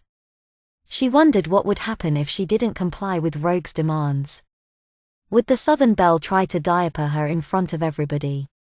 If so, would she do it at school where there is less than 100 people there, and besides the X-Mice only the Brotherhood really knew who she was? Or Rogue may try it out at the Institute, plenty of people, all of them knowing exactly who she was and embarrassing her in front of her peers. Or Rogue might be all mouth and no trousers. Madeline mused and turned around to see if anyone else could hear her thoughts. She saw Gabriel staring back at her and it hit her. If Rogue did diaper her, then she couldn't look Gabriel in the eyes, or Charlie, or Scott or Evan or any of the X-Mice. She would play along just now and get her own back later. Madeline smiled and Gabriel smiled back, each of them thinking completely different thoughts. The longer Madeline held Gabriel's gaze, the more his ego grew. He felt special to be in her eyes because then he was in her thoughts and that was where he wanted to be. Then she smiled and Gabriel could hear the angels begin to chorus and he smiled back. She then looked determined. Even through the smile she had a sense of something else in her thoughts. What Gabriel couldn't describe, but it was there, like a sickly sweet honeysuckle smell that overpowered his senses and drove him wild. He wanted her to look at him with that look in her eyes and claim her love for him. He barely even noticed the bell that signaled her to flee from the class. Running into the cubicle, Madeline closed the door, put the lid down on the toilet and locked the door. Going into her bag, Madeline was thankful for Rogue's foresight with 2 diapers lying in the bottom. She pulled out her standard pull-up diaper only to find that it was her slightly used one from this morning. There was no way she was going to put that back on her skin. Gross. The next was even more horrific. It was the tape-up extra thick baby-style diaper, but it was clean and with the style of skirt she wore it was hardly even noticeable. She thought, holding the diaper around her waist, contemplating. Being sensible, Madeline used the toilet she was sitting on, then returned to her crinkly white problem. Walking in wet diapers for an hour and 40 minutes longer. Or brave it out without either, run the risk of Rogue finding out and have to face the unknown. Or just change into the thicker diaper. It was only an hour and 40 minutes of her life after all. Madeline didn't need another thought. She grabbed the tapes around her left leg and pulled it tight around her leg. Rogue was ecstatic when she saw Madeline waddle out of the toilets. She could tell she was wearing the extra thick diaper because of the way in which Madeline now walked and the way in which her skirt was now hanging. Rather than flowing downwards from her waist, the skirt was now flatteringly loose at the waist, but it bulged around the very top of her thighs just enough to prove it was on, and then it proceeded to flow down to 1/4 of an inch higher than where it was before. Rogue now had a power of Madeline, one that didn't rest in her mutated chromosomes.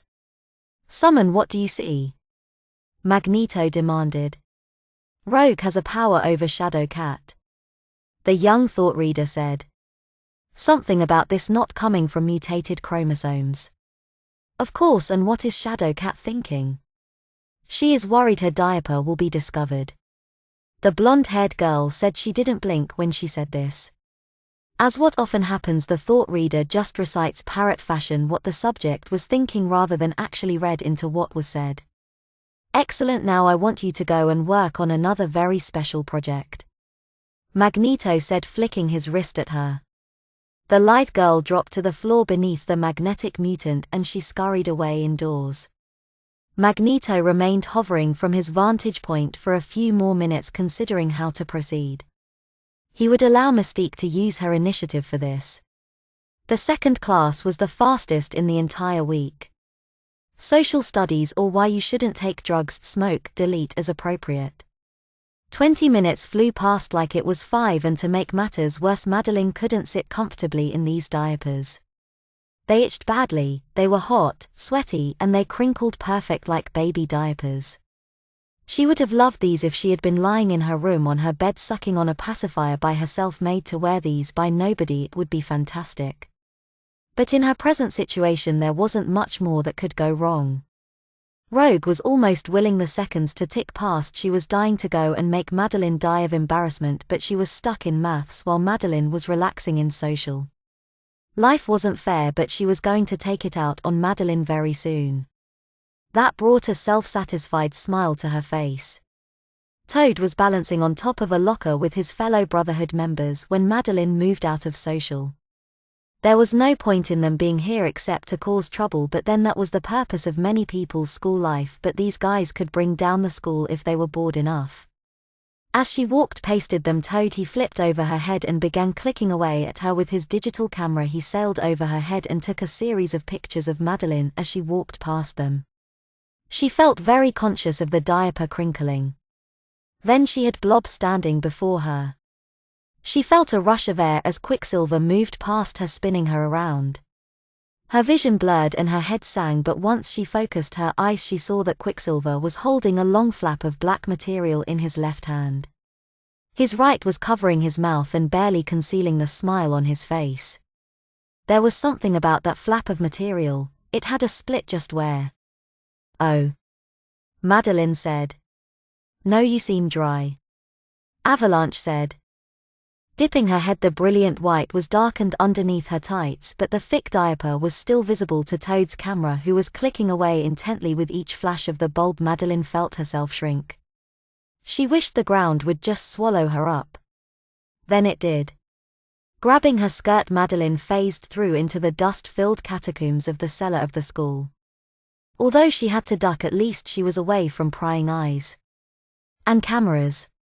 Now that the moment had passed, Madeline's cheek burned with shame. Her anger focused on Rogue, who had made Madeline put it on in school when she didn't want to. And with whoever had given Toad the camera.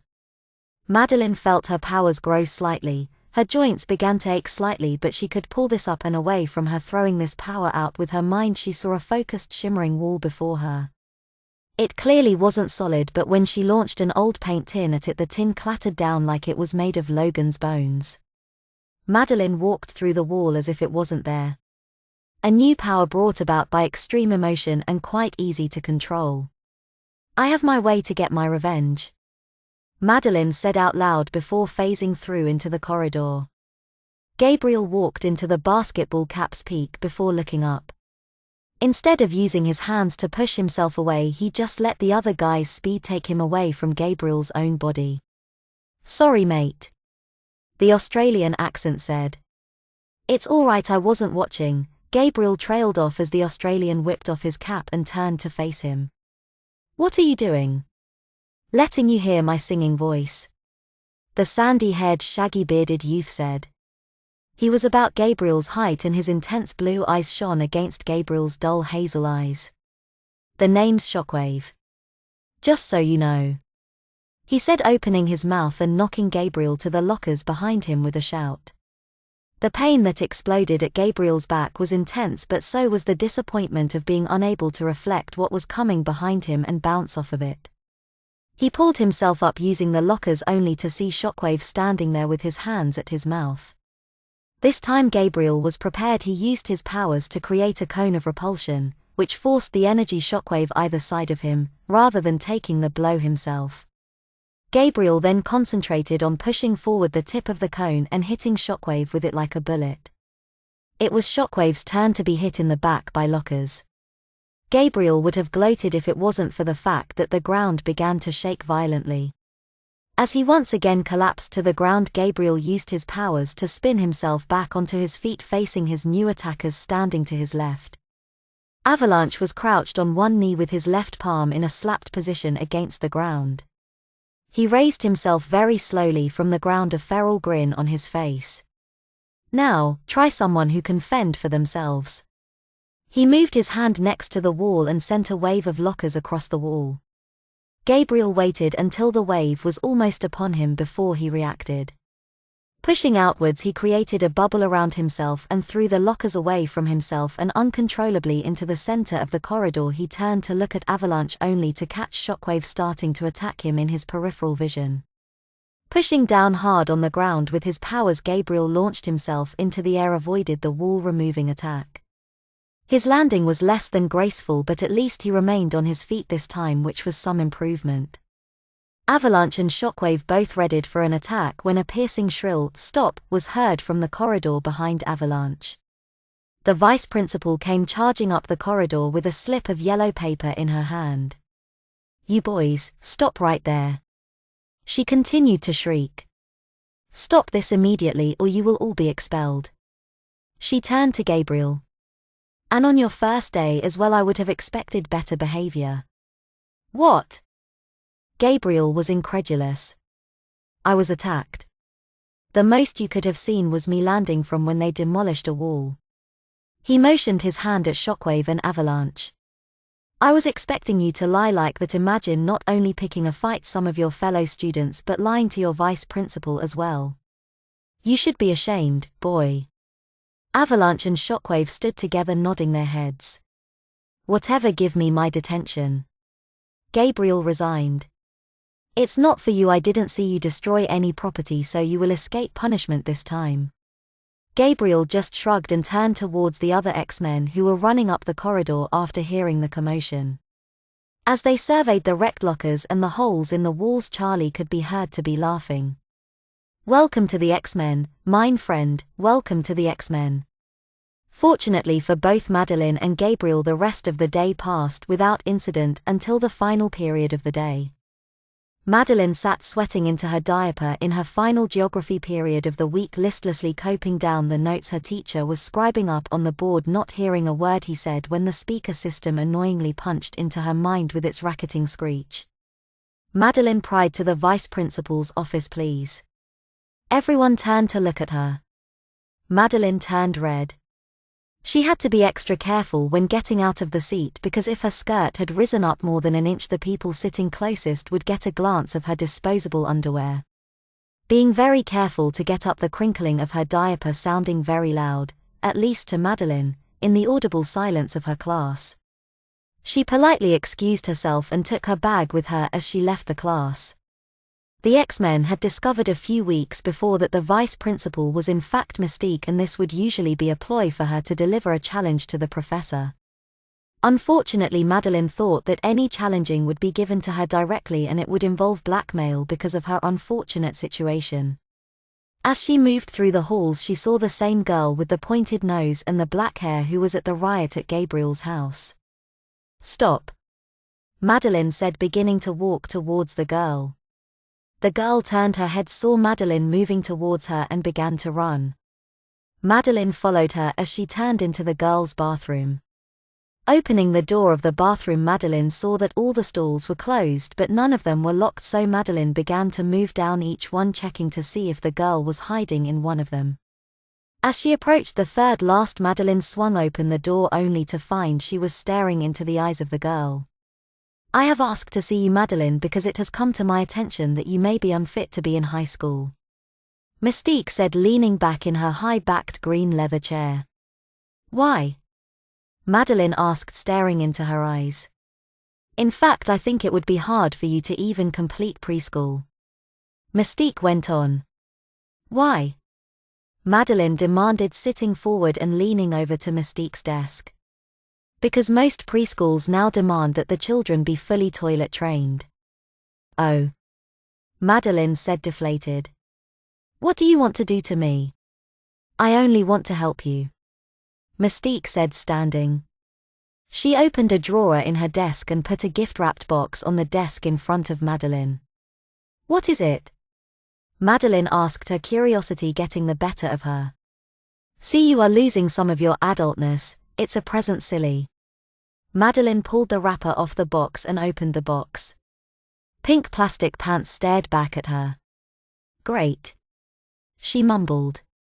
"I think you should try them on to make sure that they fit." Mystique said, her interest no more piqued in Madeline than usual. Sighing deeply, Madeline stood up and faced one of the leaders of the opposition and moved her hands to the clasp at the back of her skirt. She found it missing and stared down at her legs. She was still wearing a skirt of some sorts. A wispy pink tutu with only 4 petals of material which didn't disguise, cover, or obscure her diapers in any way, shape, or form. The elastic waistband was applying slight pressure to Madeline's waist, and the 4 petal-shaped pieces of silk were fluttering with the air conditioning. Madeline had to fight to continue breathing. Forcing air down her tightening windpipe, she swallowed and grabbed the plastic pants. As she pulled her tights down and stepped out of them gingerly, her sandals had been stepped out of before she had even left her seat at the desk. Stepping into the pants, Madeline was terrified, excited, and quavering with ambiguous emotion. She pulled the pants up to her waist and ran a smoothing hand over them.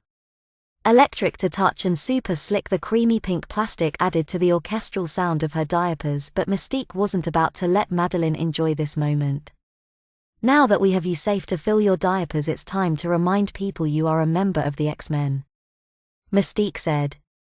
Sorry, I don't follow, Madeline replied. Mystique reached once again into the drawer and pulled out an X-shaped brooch. This is for your distinctive uniform. She moved towards Madeline. Now wait a second, Madeline said. Now then, Ms. Pride, if you want your black skirt back before you leave this office, you will allow me to place this symbol on the front of your plastic pants, Mystique said, slightly annoyed. Sighing, Madeline dropped her arms to her sides. Mystique put her fingers down the front of Madeline's plastic pants, leaving only white diaper between her and Madeline's most sensitive of areas.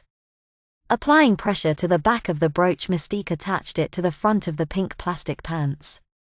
Mystique went back to her desk and pulled out a camera. She took a quick photo of Madeline, who was mesmerized by the entire proceedings. She then sat back down behind her desk and turned on her computer, plugged in the USB cable and the camera. Madeline stood still, flabbergasted at the familiar way in which Mystique had put her hands beside her. This diaper business isn't as fun when you are stuck in them, Madeline thought, chewing her lip. Mystique spun the computer screen around and Madeline found herself staring at possibly the cutest picture of her ever. I look great. She filled her voice with venom and sarcasm. Yes, very babyish. So now that you are no longer an adult, how often do you need to be changed? I am an adult, I don't need changed. Okay, the average person grows out of diapers by age 3. A baby develops diaper rash after 6 hours of wearing a wet diaper. So, well, you are 16, over 5 times the age you should have grown out of diapers. Yes. So that means that you only need to be changed after wearing a diaper for 30 hours. Okay, Madeline said. There is no way she can make sure I am wearing the same diaper for 30 hours because she can't keep me here without my friends thinking I have been kidnapped. I know what you're thinking, Ms. Pride, and I have a great surprise for you. Mystique gloated as she clicked the mouse. The computer screen still facing Madeline flashed up a black box with green writing with the words "locking mechanism activated" on it. The X on Madeline's plastic pants suddenly shot out thin metal poles that encircled the waist and the leg holes of the pink pants. The center of the brooch then spun open like a camera shutter, revealing a timer glowing with its own LED confidence. As you can see, I have many ways of keeping you in diapers, but I thought this was the most effective. After all, there is nothing worse than a baby leaking all over the furniture because she has wiggled out of her diapers. Mystique still seemed disinterested when she told Madeline this. But wait, there's more, Mystique said drolly. What now? Madeline said, her emotions rising to the surface. Meet Hypnotic. Mystique gestured behind Madeline, who turned to see the black-haired, pointy-nosed mutant she had seen in the toilets. She has lovely eyes, don't you think? The girl was close enough to Madeline's height so that they were already at eye level, and when Madeline looked into those eyes she felt a buzzing in her head. It was so strong that she fell backwards onto Mystique's desk and then crashed onto the floor. What was that? Madeline asked as she clawed herself to her feet. I was activating the hypnotic suggestions that I placed in your mind earlier, Hypnotic said. She had a sweet, almost melodic voice. I don't understand, Madeline said, shaking her head to clear it. This will take some explaining. Mystique piped in. It would be better if you took a seat, Ms. Pride.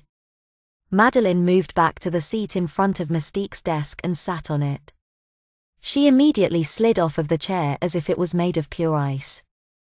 She landed with a teeth-jarring thump on the floor, with her super-thin skirt coming gently to land as if to emphasize her condition. More comfortable on the floor? Okay, I'll sit in the chair then, Hypnotic said gleefully.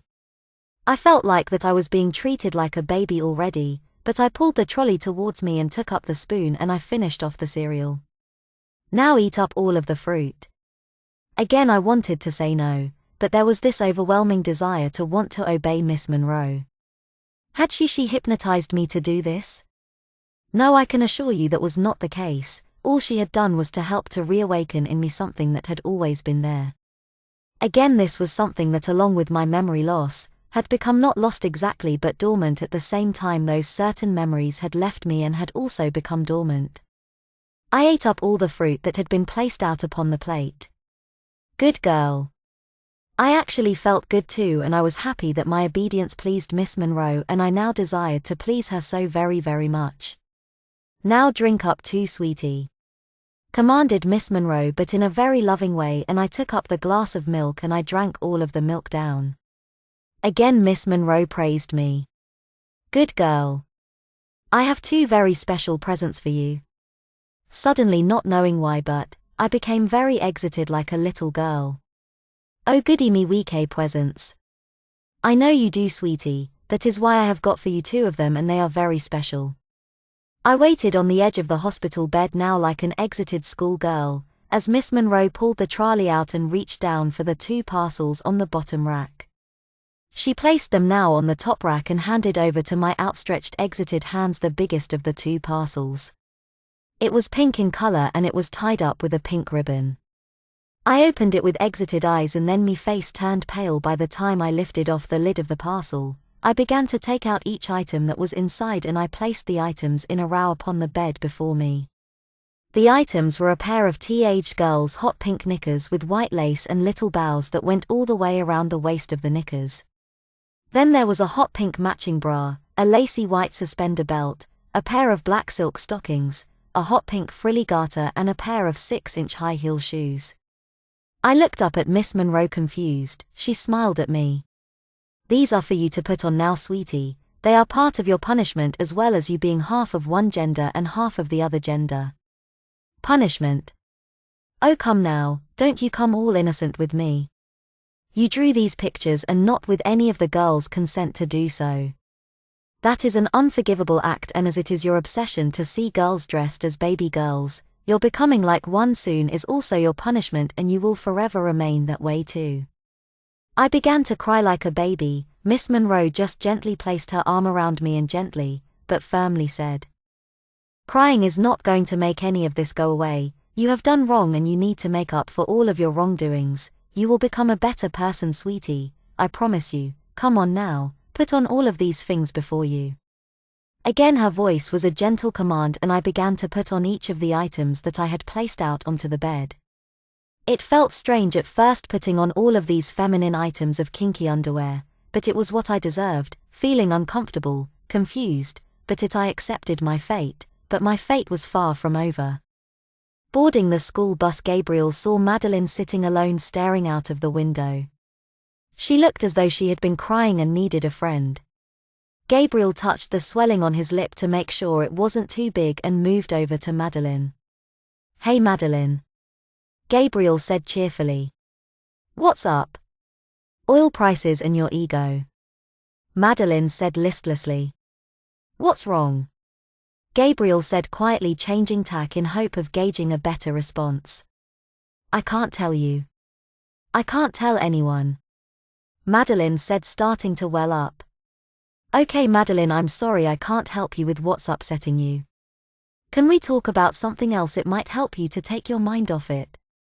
Okay, what do you want to talk about? Madeline said, composing herself. I got into a fight today. Gabriel said, turning his head so Madeline could see his fat lip. With who?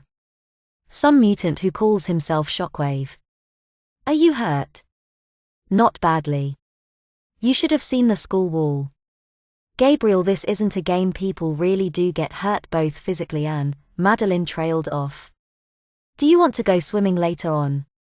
I can't. For a walk? I can't. The arcade? I can't. For a meal?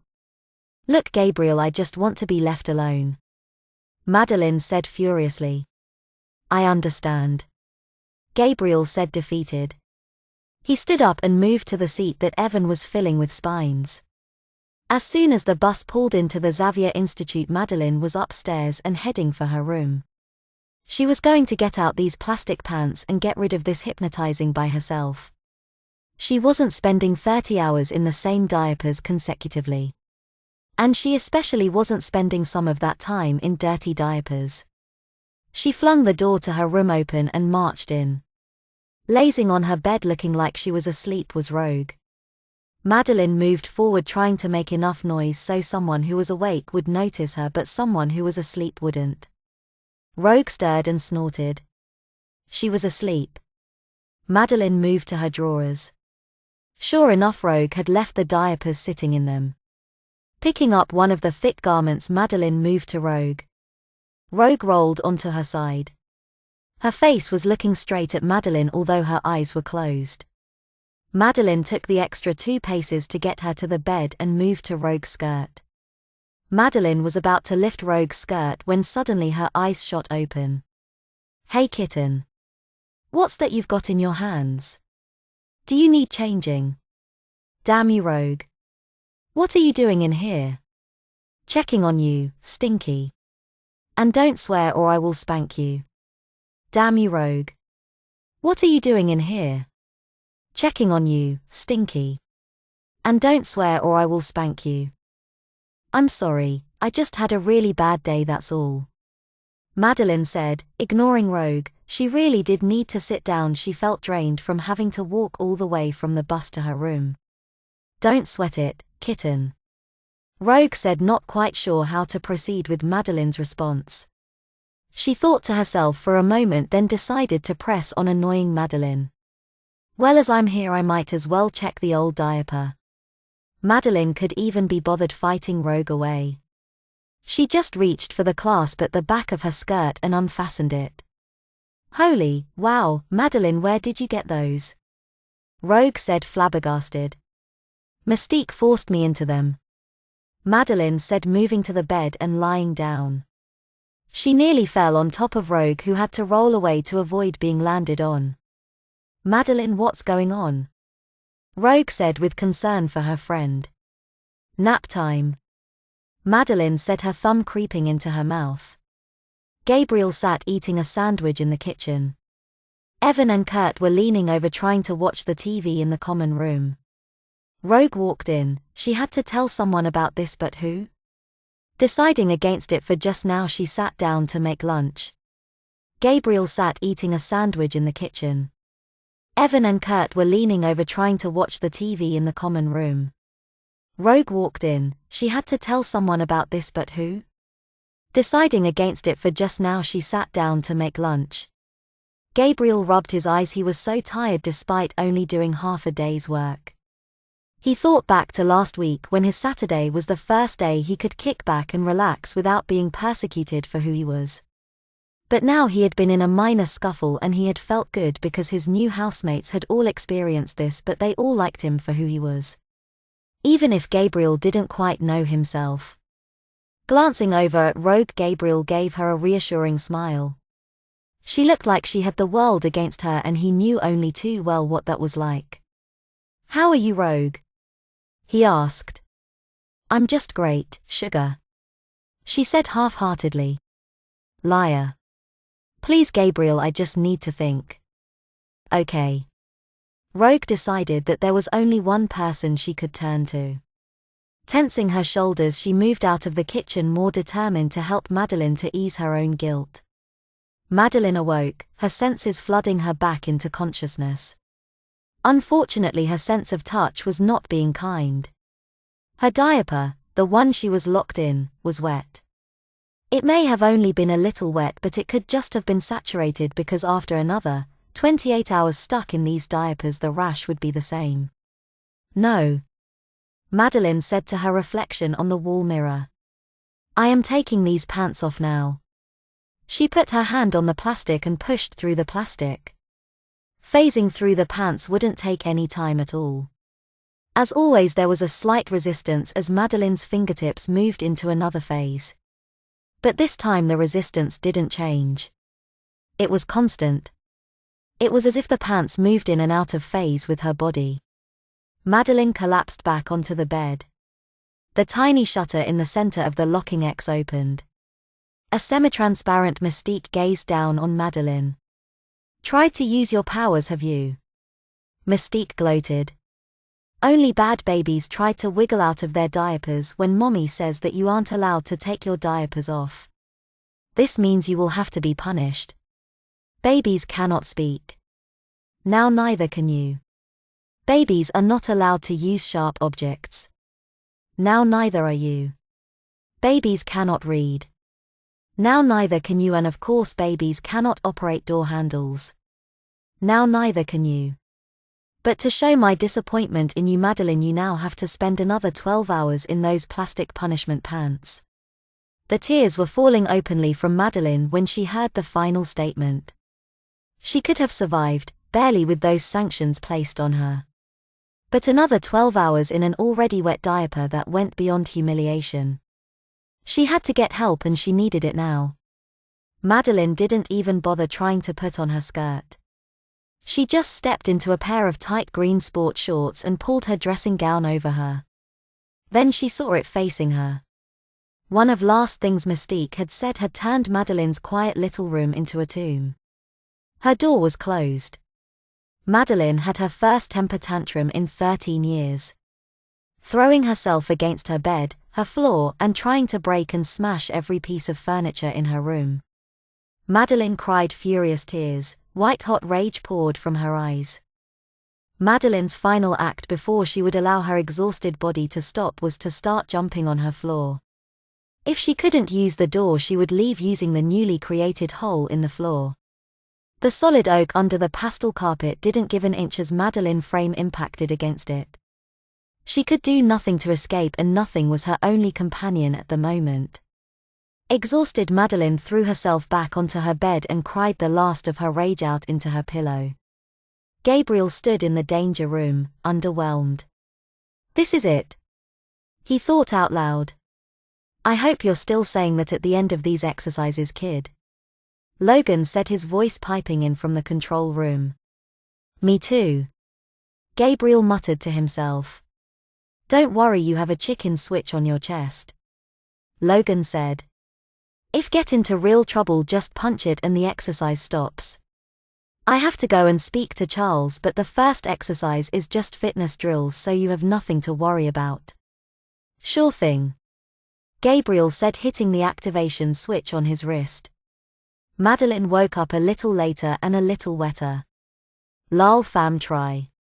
She gurgled to her mocking reflection. The door was still closed and she was still locked in. Me prr Gog said. Madeline lisped, shaking her head to remind herself that speaking wasn't a fun thing to do. Moving to the door, she thrust her hands through the wood as it wasn't there, then pushed herself through the door frame. It almost worked except for the pink doorstop hanging around her midriff. Madeline could lean forward, backwards, roll left and right, but the pants still refused to move through another solid object. Sliding back into her room, Madeline turned, slid down the door and put her head against it. She couldn't shout for help. Or open the door. Or pry it open. Or try and take the plastic pants off. Nothing else could possibly go wrong. Magneto held Hypnotic in close to his chest as he used the Earth's magnetic center to fly to the dampest area of the swamp. A sign was nailed to a tree. It read, "Trespassers will be killed." The writing was sloppy, and as if to punctuate the seriousness of the message, two broken Land Rovers were sitting side by side. It looked as if huge fists had pummeled them, and if the truth were told, that was what had happened, although the poachers who preyed on these lands definitely didn't want to know that. Hovering only a few feet above the thick, leg-snaring marsh grass, Magneto flew to his destination without the slightest feeling of fear. His passenger, however, was full of trepidation. She constantly fidgeted, much to Magneto's annoyance. "Be at peace," he barked. Then he slowed to a gentle glide. "Do exactly as I told you and you will not be harmed." "Yes," she stammered. Magneto stopped before the pile of trailers that had been ripped apart and welded back together to form some sort of impressive structure that bespoke of wealth. The satellite hanging from one of the walls at least hinted at it, yet still shone through of a lower-class upbringing. The behemoth that moved through the oversized door looked both fearsome and comical. Not attired in his usual rust-covered armor, but still with his overbearing presence, Juggernaut looked down at Magneto, clad in green coveralls that were 4 times too small for him. "Ah, good, it saves me the trouble of finding you before I kill you, old man." Charles Xavier's half-brother boomed down. "Who is your tailor, Juggernaut?" Magneto said. He stood unmoving as the colossal giant walked toward him, cracking his walnut-sized knuckles. "It don't matter, you won't live long enough to meet him. Don't be so melodramatic. We both know that our powers usually result in a victory for myself. And besides, this is a social call." A bemused look crossed the face towering above Magneto. "A social call? I have someone for you to meet. She is simply dying to look into your eyes," Magneto said, gesturing to Hypnotic. "A baby. Your daughter, Magneto," Juggernaut said, striding over towards Hypnotic, who, sticking to her orders, didn't move an inch. "She looks frightened. And smells." Juggernaut laughed at his own wit. Neither Magneto nor Hypnotic cracked a smile. Shrugging, Juggernaut took in a deep breath and blew hard on Hypnotic. "Steady on her feet. Must be older than I expected." "I am right here, Juggernaut," Hypnotic said angrily. "Okay, baby cuddles, don't hit me with your diaper," Juggernaut said, squatting down to look into Hypnotic's eyes. Recoiling as if he had been stung, Juggernaut grabbed his head. Magneto smiled. "You will do exactly as Magneto says from now on, Juggernaut," Hypnotic said forcibly. Madeline had exhausted herself in another tantrum and was fighting to keep herself awake. With no energy left, she poured all of her emotions together to provide fuel for her depleted energy. She then felt filled with the same energy she had been in the school basement. Creating a phase wall slightly smaller than her door, Madeline forced the shimmering wall backwards. Just like the paint tin, the door resisted the phase wall. Madeline pushed harder. She was rewarded with a splintering sound as the door fell backwards, the oak body now separated from the hinges. "Now I need to get some help," Madeline thought, walking through the space where the door stood just moments ago. Magneto and Hypnotic arrived back at the warehouse which the Brotherhood called home. Magneto disliked this place, but he was forced to keep a low profile due to his low popularity with the X-Men and the general populace. He ducked under the door and allowed his cape to billow out behind him. This appealed to the slight showman in him because it always meant he entered with a flourish. Hypnotic shuffled in behind her red-armored leader and moved quietly to Mystique's side. Although she wasn't afraid of anyone, Hypnotic found Magneto's own power terrifying, that coupled with his icy stare sent shivers down her spine anytime the self-proclaimed Lord of Magnetism looked in her direction. Madeline just walked into Professor Xavier's office without knocking. She was amazed to see Rogue and the professor already sitting patiently waiting for her. "Come in and have a seat, Madeline." Professor X smiled warmly. "Why do I feel like I have walked into a conspiracy?" Madeline thought desperately, not wanting to speak.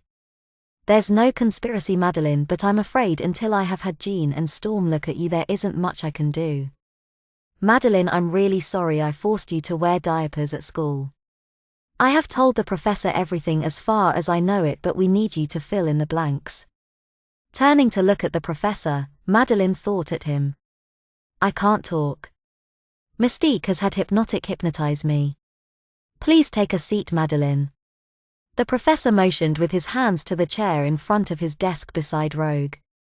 Madeline moved to the seat and sat in it gingerly. Holding onto the armrests, she held herself above the seat, trying not to sit on it. Why is there something wrong? Rogue asked, her guilt seeping through her words. Madeline, please, we need to see this if we are to help you. Professor X said, leaning across his desk. Madeline sighed and let go of the armrests. When she hit the ground, she let out a small yelp that caused her to blush. Okay, Madeline, I need to probe your mind to see if I can destroy the hypnotic suggestions in your brain. Please lie back on the couch. At the Brotherhood's warehouse, Avalanche suddenly started yelling to get Mystique. Rogue and the professor both stood over Madeline. Could you help her to stay on the couch, please, Rogue? The professor said, trying to make the request sound as eloquent as possible. Mystique shouted to Summon. Get Madeline and the person closest to her in here now. She yelled, baring her teeth at the thought reader. Summon a part of her power that was very powerful and very dangerous. The professor could only watch helpless as a cloud of thick, acrid-smelling smoke enveloped the two girls on the sofa. Once it had cleared, the girls had disappeared. What's Rogue doing here? Toad yelled at Mystique. I don't care. Summon, put these babies in a playpen, will you? Mystique said quietly, trying to look calm to keep her disciples calm. Madeline and Rogue were suddenly trapped in a wire mesh cube 12 meters in length. There were 4 thick black supports to keep the shape of the cube, but there were no joins, no obvious exit points from the cube. We're trapped, Sugar. Rogue said, rising to her feet. You'll all be sorry once the X-Men get here. Hypnotic shut her up. Mystique said, recovering from the initial shock of the failure. Hypnotic moved over to Rogue. I hope you have some spare diapers handy. Professor Yaffle hit the panic button at the edge of his desk almost immediately after the girls had disappeared. As soon as his crack team had assembled, another disaster struck. Magneto had launched 3 offensives on the city. His most aggressive attack to date. With the X-Men already down 2 members, those who were being groomed for promotion would probably see more action if the team weren't successful. Well, Charles, at least we know Magneto's plan. Logan said, his voice dripping with irony. Yes, he is going to destroy the city, storm the Capitol building, then call this his first act of a new mutant revolution. Cyclops said. Causing a civil war that will see all mutants having to battle for survival in a fight they cannot win. Charles finished. This was a well-rehearsed drill and everybody's worst nightmare. Calm down, mine friends. We can do it, we're the X-Men. Nightcrawler said. Madeline and Rogue sat in the center of the cube. Those that hadn't been sent on the offensive stood around staring at them, teasing them and enjoying an uncharacteristic victory. Avalanche, who was slightly peeved to have been left behind as a jailer, sat in a chair facing the 2 X-Men. Toad hopped over the cube and landed beside Avalanche, his green eyes glinting menacingly. What is it, Toad? Avalanche barked. I was wondering, what? Avalanche roared, his anger now focusing itself on a new target. If we could decorate their playpen. After all, we do have Summons's talents. We could. Avalanche mused. Summon, come over here. The petite girl moved towards the schemers. Yes. Her high-pitched voice sang. The babies look cold, the playpen should have a playmat covering the floor. Summon composed herself, then used her powers. First she looked into the memories of everyone for a picture of any playmat. Then she averaged it into one complete picture. Then she pushed it into every corner of the floor of the cube. Madeline had been sitting with her back against the wall of the cube and her plastic pants wedged as far into the corner to ensure enough slack so her wet, itchy diaper wouldn't be discovered. Then the floor seemed alive. It felt like it was made of mud, sand, and deep snow all at the same time, until it lifted her up and settled back into its new configuration of a thick spongy playmat underneath her bottom. The shock was so bad that it forced Madeline to leap onto her feet and move the weight of her diaper so that gravity took hold of the absorbent core and tried to pull it to her feet. Rogue, whose power of speech had been nullified, jutted her head forward, her chin pointing at the slightly sagging diaper. Madeline nodded, realizing that their communication had effectively cut out. If only they could transfer their thoughts to one another. Gad Rutter Markop, Madeline said to Rogue, who moved to her. Rogue, we can communicate slightly. If I think something, then you touch me. Madeline thought, then she stroked Rogue's cheek. There was the epileptic-inducing nausea that always hit when Rogue touched her, albeit in tiny amounts, and Rogue looked deep into Madeline's eyes and nodded. Rogue suddenly disappeared in a flash of acrid smoke and appeared attached to the corner of the other side of the cube via a thick pink ribbon tied to her leg. Madeline tried to move toward Rogue but found herself tethered to the opposite corner. Sorry babies, but we can't have little Rogie trying to escape, can we? Summon said, venturing her first words to the two captives. She turned to Rogue. I can read minds. Perhaps you would like me to share your thoughts with the room. Avalanche laughed for the first time and Toad licked his lips. Can we diaper Madeline? He asked, excited. Of course not. Hypnotic said, entering the warehouse from behind the main group. Why? Asked Toad, deflated. Because she doesn't need changing yet. Hypnotic said.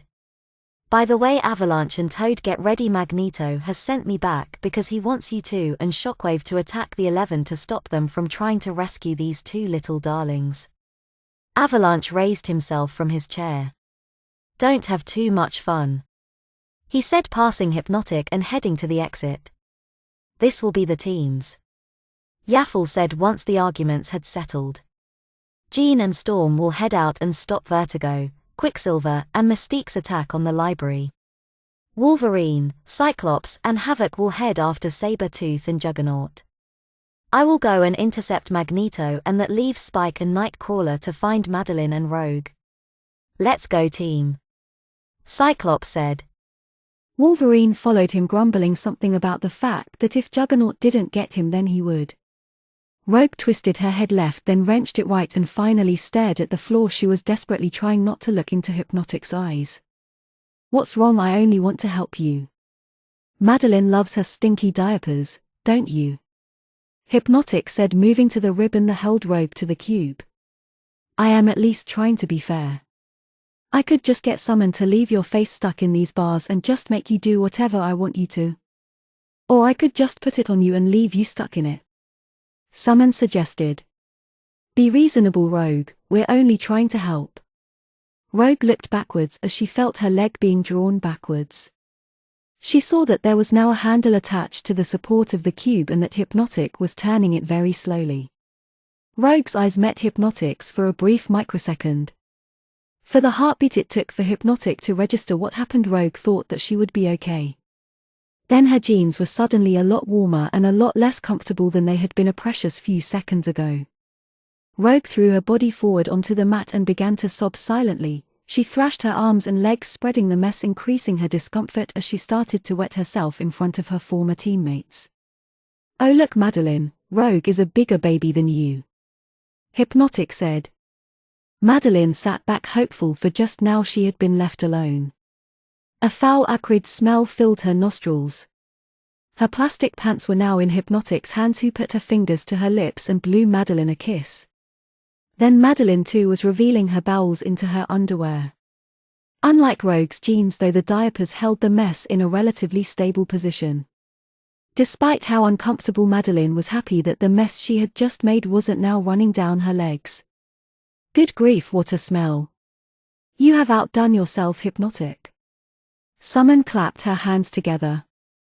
I do try, Hypnotic said, taking a mock bow. They need changing, Summon said, putting her fingers to her nose. Well, I am not going to do it, Hypnotic said, turning to Summon. I think you should do it. Hold on, Hypnotic, it's because of me that they aren't attacking us just now. But it's because of me that they now want to kill us. Make them do it to each other, Summon said. No, let's bring someone in to do it. Hypnotic said. Let me see who you've got in mind. Summoned said, allowing her thoughts to traverse into Hypnotic's brain. At first the pictures were jumbled half-images and feelings, then a definite picture began to form. Red hair, firm white skin, big blue eyes and a firm body. Jean Grey was etched into Hypnotic's mind. On top of this image was that of a red and white candy striper's uniform. And in a puff of black smoke the cube had its third occupant. Complete with an extra image stolen from Hypnotic's mind. Although the girls wouldn't be able to see it, Jean was wearing training pants. Both Madeline's and Rogue's eyes went wide as they realized that Jean would be changing them. She can't move just now because I've placed her in stasis. Summoned said to Hypnotic. You might want to do the old eye thing. Hypnotic moved to the paralyzed victim. Jean! Cyclops yelled as the black smoke filled the Blackbird's cockpit. She's still here, Scott. Just fly the plane. Storm shouted back, creating a mini tornado to move the smoke away. Jean sat back in her seat, choking. What's wrong with her? Scott said, paying no attention to flying the aircraft. Logan stood up and pulled Scott from the pilot's chair and allowed Scott to race backwards to his girlfriend. Jean stood stock still in the middle of the cube. Both Madeline and Rogue were shying away from her, desperately trying to hide their soiled ruse. Hypnotic finished applying the personality makeover to the docile mannequin that stood stock still in her candy striper's clothes. Moving back to Summon, she said, How do we switch her on? Whispering, Summon said, It's not really her, it's a copy from your mind. I am just putting the finishing touches, including a couple you don't know about. They better not be against me or else you'll be soiling yourself, Summon my dear. No, they are to make Jean feel slightly more at home around babies. What? Training pants? Summon breathed. Jean blinked and looked at Scott. She then threw her arms around him and hugged him tightly. Whatever that was. She cried into his shoulder. I don't want to it again. Jean opened her eyes. She began to sniff the air. I smell a poopy diaper. She sang, turning on Madeline. I wonder who it belongs to. She stalked towards Madeline, who was trying to shrink through the bars of the cube.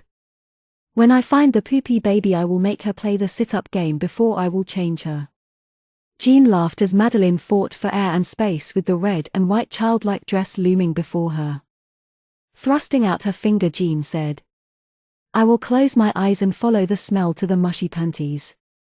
She took a huge theatrical sniff and swung her finger at Madeline's diaper. Found it. She smiled. Madeline fought the tears that what this humiliation was all about. She would brave this, then she would escape. She would let her captors think she was docile, then she would escape. Madeline's thought becoming desperate as Jean pretended to tiptoe toward her. Grabbing Madeline's arm, Jean pulled her onto her front. It's a simple game we play with little stinkers. Jean explained. You get the baby to stand up, however she can't use her hands. Madeline looked at Jean. How could her friend do this to her? It was like the most extreme she had ever seen Jean ever. Hurry up, baby, or I will make you poop again before I give you another chance. Madeline rolled onto her back, spreading the poop around her bottom. Then she sat back, forcing it forward. Now came the part that everybody was waiting for. Madeline pulled her legs in tight and tried to push herself upwards. She rolled onto her toes first time. This game was easier than expected. A slender hand pushed Madeline backwards. She fell backwards. As her rear made contact with the mat, the contents of the diaper moved at an alarming rate. Spreading thinly everywhere on her back and to many places on her front, Madeline discovered just how much she hated wearing diapers. Yet here she was fighting to get put into a clean one. Rolling onto her feet, Madeline jumped backwards to avoid another thrusting hand. She jumped straight into the cube wall and spread the mess around even more. Looking at Jean, Madeline was using her eyes to plead with her friend. Jean held open a pink diaper. Madeline walked toward Jean, who brought out her other hand from around her back. She held a huge safety pin, the size of Madeline's waist, with pink ends and a brilliant white terry toweling cloth diaper. It's now up to you, farty pants. Just tell me if you want to wear the disposables. You fop gobbo. Madeline said. Nope, cloth it is then. Black smoke surrounded the two. Madeline reappeared tied to a giant changing table inside another cube. This one was painted pink and had Disney character carpets. The stacks of different types of diapers filled most of the cube, with a potty and wardrobe filling the rest of the space. Jean then proceeded to change Madeline's diaper. Unfortunately, Stinky, there is no quick or easy way to do this. Jean sighed. It's just a good old case of elbow grease and wiping power, she said, taking hold of the diaper's tapes. Each one was slowly withdrawn. The gently ripping sound told Madeline that there was no care being taken, the diaper was just being taken off slowly. Forcing her neck upwards, she tried to look at Jean to hurry her up. All she managed to see was Hypnotic, Summon and Rogue all watching intently as Jean reached for the first, of what was sure to be many, baby wipes. As soon as the Blackbird touched down, everybody jumped off and scattered to their prescribed locations. Nightcrawler and Spike made sure that nobody needed any real assistance before moving off to the hangouts that the Brotherhood usually used. Next time you do a number 2, you'll know that it takes 37 baby wipes to get you clean again. If that doesn't encourage you to be potty trained, I don't know what will. Jean said, reaching for the terra toweling sheet. Silly me, I forgot. Jean laughed. She picked up an oversized talcum powder bottle. Madeline then found she was covered in the sweet-smelling and chalky-tasting powder. Oh dear. It looks like we will have to get you something else to wear, Jean said, moving to the wardrobe. She pulled out several nice summer tops and threw them into the dirty diaper bucket. They just aren't nice enough, Jean said, her head still in the wardrobe. Perfect, Jean squealed with delight. Jean pulled out her find, that was a lilac onesie with an elasticized waist and long sleeves that finished in rounded pommels without space for the wearer's thumbs. On the waistline there was a tail attached that finished with a buckle at its tip. The onesie also had a hood which had cat ears and came up high enough and was tight enough that there had to be a hole cut for the wearer's mouth. Bet you can't wait to try this on. Jean licked her lips. And now back to the diapering. You must be getting cold lying there without your clothes on.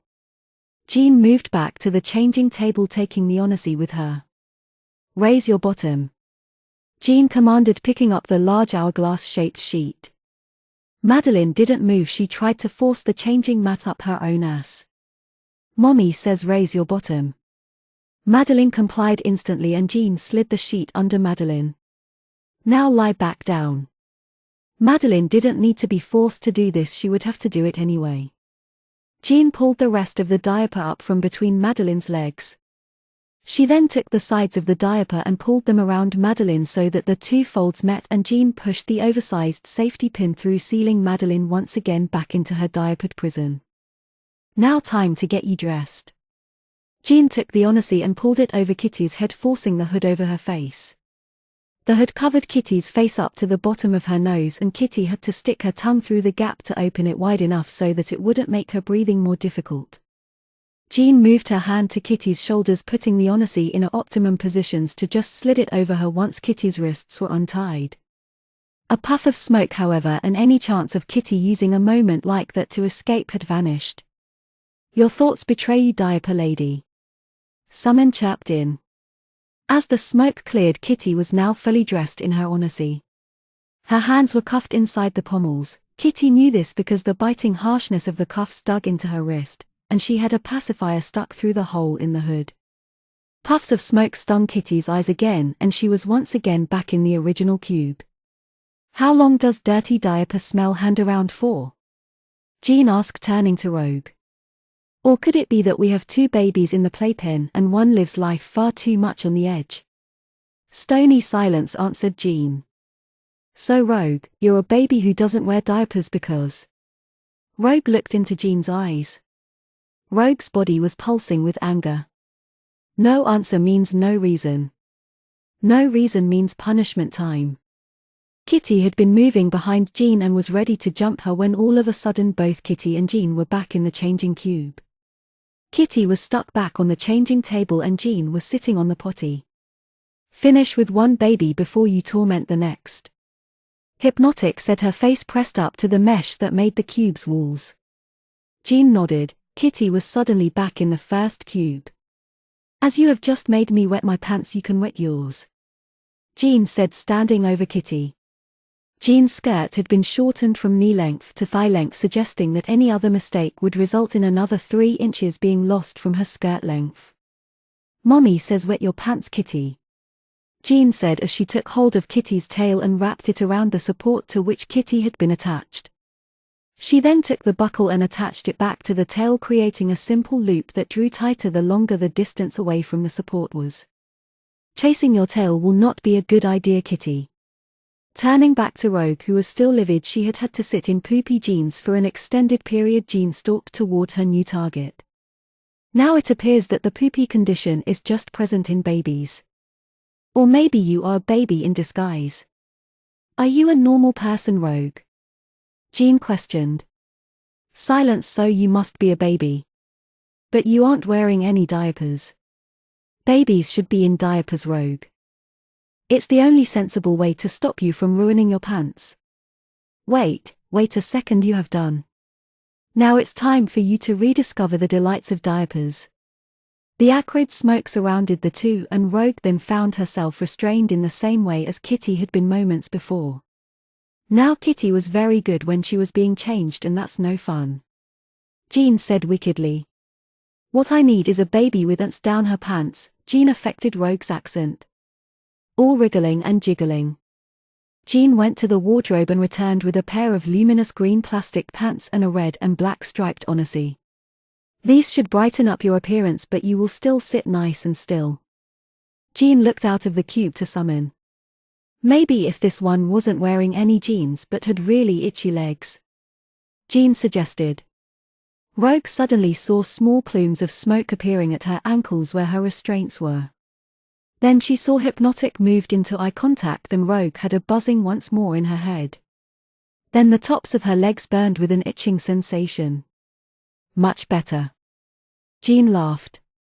Rogue began to thrash her legs about, trying to drive the itching sensation away. She began to spread the contents of her underwear around so much that her knees were becoming covered in the muck. Jean just stood over Rogue, her hands on her hips, watching as Rogue thrashed and squirmed, helpless to stop. Hypnotic looked at Rogue again and the itching suddenly stopped. Rogue allowed her legs to settle and rest back down onto the ruined changing pad. Jean began to run her hands down Rogue's shirt. Oh dear, oh dear, oh dear. It appears that we have got our shirt a little smelly as well as our panties. Doesn't it, Rogue? Rogue could do nothing but start to cry and nod slowly. Don't cry, all babies ruin their clothes, that's why diapers are the only option for you. Jean smiled as Rogue cried harder. Taking a pair of brilliant white disposables, Jean moved her hand to the only clean bit of Rogue's pants and drew them slowly, deliberately over her legs. Rogue was mortified by these events. She had experienced Madeline's emotions of having to do this to herself, but these emotions were her own and she hated them. This was humiliation. This was all of her adult privileges stripped from her and placed in the diaper pail with the rest of the garbage. Every baby wipe that Jean used on her caused Rogue to cry louder, and eventually her bawling was so loud that Hypnotic had to mute all of the sounds Rogue made altogether. As she drew the extra thick pull-up style diaper up to Rogue's waist, Jean found that Rogue was trembling with anticipation. Rogue found her helplessness so infuriating that she was shaking with the anger coursing through her veins. Now it's time for plastic pants. They help keep your messes in your diapers even if you thrash about like that all the time, Jean explained to Rogue's horror. Rogue clearly hadn't planned on using more than one diaper whilst she was in captivity. Taking the onesie, Jean draped it over Rogue and Summon did the rest. Jean then took a pacifier which had a black mask which covered Rogue's nose and eyes and dropped it in Rogue's mouth. It looks so cute the way your pacifier moves up and down when you cry, baby Rogue, Jean exclaimed. Why don't you poop your diaper more often? What about once every 20 minutes, the same as Madeline? Madeline burst into loud sobs in the other cube. See, Rogue, you should be just like Madeline, she is missing you already, Jean said as the both disappeared. Rogue reappeared in the cube and was almost buried in an avalanche of baby toys that landed on top of her. Jean reappeared in front of Hypnotic and summoned Now Time wearing a French maid's uniform. Hypnotic moved to the cube and walked round it. Madeline and Rogue sat in their corners monitoring her. They both had venom in their eyes, and Hypnotic knew that she had to install a command that would make them forget this ordeal, well, almost forget it. They would just remember what Jean had done to them. Hypnotic motioned to the girls and they turned to look at her. Spike and Nightcrawler were having no success in trying to find Madeline and Rogue as they busted into hideout after hideout. This is useless, we have no clues and no chance of finding out where they have gone, Spike said, throwing several spines into the wall of Blob's home. Cool down, at least the others are managing to hold off Magneto, Nightcrawler said soothingly. Right, let's go and see if we can find anything in Mystique's office at school, Spike said, feeling marginally better. At that point, Nightcrawler's communicator went ballistic. It hissed static and interference before Iceman's voice came through, broken and distorted. 11, under, attack, as, required, respond, Ice. Over the two mutants looked at each other as Nightcrawler teleported them back to the Yaffle Institute. Gabriel was exhausted. He was physically and mentally drained after the exercises he had performed. Now he was trying to hold off the Brotherhood whilst the real X-Men fought Magneto. At first the few mutants that were at the Institute had held their ground, however, as Toad had pulled off the communications aerial with his tongue. The fighting had mainly fallen on Gabriel and Iceman, as the others were either too young or too inexperienced to fully use their powers. Slowly but surely Gabriel and Ice had been driven back. They had no real chance of winning, but if they could keep up the defense long enough, help should arrive soon. It had, but not in the shape of Cyclops or Wolverine charging across the horizon ready to leap into battle. Help had arrived in the shape of Forge, the mutant with the ability to create tools from his body. Although, as Forge had admitted in the brief words that he and Gabriel had said to each other, his attack power was limited, Forge had begun rewiring a communicator to make it more powerful so that they could contact help. Ice behind you, Forge said as his arm swiveled into a welding torch, forcing Toad to leap into the air to avoid its white-hot flame. Thanks, Iceman said as he dropped Avalanche to the ground by encasing his hands in a block of ice. Where's Force? Don't know, he and Shockwave separated from us. Gabriel had moved into the trees to give his aching body a chance against the fresh Australian mutant who was now pursuing him. Force, come out and play, Shockwave said, obliterating another tree stump 2 meters left of Gabriel's position. Gabriel took a deep breath and filled himself with power, ready for another blast at Shockwave when he hit upon an idea. Readying his legs, he pushed himself up through the tree line. When he felt gravity take a hold of his body, Gabriel concentrated on making a solid surface beneath him. He felt his own body landing harshly on his surface but ignored it. Opening his eyes, Gabriel saw that he was standing on thin air. His feet felt although he was standing on a concrete block, although Gabriel couldn't see it. Leaning forward, Gabriel lay down and curled his fingers around the front edge of the block. Then Gabriel pushed forward. A smile cracked his lips. Exhausted, physically and mentally battered, and yet Gabriel let out a whoop of joy. I can fly. Shockwave flew past him, propelling himself up and into the air like Gabriel had done, but unable to soar. Gabriel forced himself to look where he was going. He looked and saw his friends trying to hold off Avalanche and Toad. The Brotherhood was beginning to get on top of Iceman, and Forge and Gabriel swooped down to help. He landed and dropped into a roll on his right shoulder before coming up and looking at Shockwave. Shockwave stood with his hand at Gabriel's head, palm open, ready to fire a sonic blast at Gabriel. Goodbye, Force, you're my first kill. Gabriel closed his eyes. His life didn't flash before his eyes. All he could think of was Madeline. He thought of her smiling the sweet smile at him when they first met, and Gabriel knew that he couldn't die whilst she was captured. Shockwave supposed that Force had had long enough to suffer, so her powered his attack and let him have it. Shockwave flew backwards, his right arm moving at an unnatural angle from the rest of his body as he landed beside Toad. An avalanche force opened his eyes and stared deep into Toad's. Gabriel found his voice resonating around his body. He felt the same mutant strength that he had when he first awakened his powers. "Where is Madeline?" he boomed. "Where is she? Tell me if you want to live." Gabriel raised himself slowly to his feet. Avalanche brought Gabriel to the real world. He sent a tremor that knocked him down and dropped foliage onto his body. A sickly pop had Shockwave's arm back in his socket, and Forge and Iceman were suddenly outnumbered. The Brotherhood began to advance. A host of 6-foot-long spines shot into the ground, separating the two groups. Spike and Nightcrawler stood over Gabriel's body ready to attack. "Well, must be going losers," Toad said as Avalanche and Shockwave disappeared. Madeline and Rogue were sitting dressed in baby clothing, sucking on pacifiers, playing with baby toys when the three reappeared in the hideout. Shockwave immediately collapsed due to shock.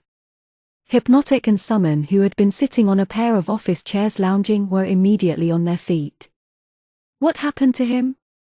demanded Hypnotic. "What happened at the 11? Summon demanded. Avalanche immediately moved to take control of the situation. "We someone who can take care of him now." He pointed to Shockwave. "Then I'll give you a status report before we head back for round 2. "I have just the person," Summon said.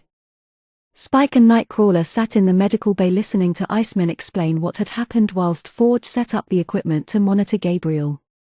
"They were serious about getting in here," Iceman said. "If it hadn't been for me and Gabriel, we wouldn't have held them off." "Yes, but look at what happened to him," Spike said.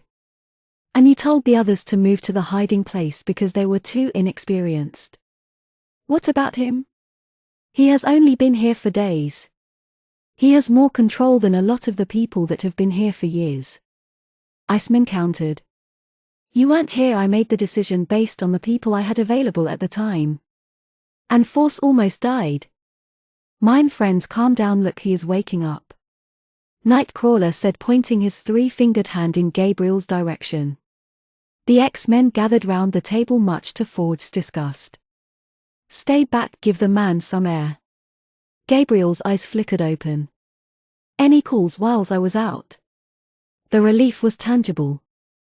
Jean was wearing her brand new apron and was tending to Shockwave's arm whilst the Brotherhood discussed their second wave of attack. "We need to separate them," Avalanche said. "If they stick together, they can all use Force's power to protect them." "Yes, but while he's out of commission, we should press our advantage," Hypnotic replied. "With our most potent attacking force injured? Where's the sense in that?" Toad objected. The others spun and faced him. It wasn't usual for Toad to be so articulate. "Sounds like you have a plan, Toad," Hypnotic stated. "Aha."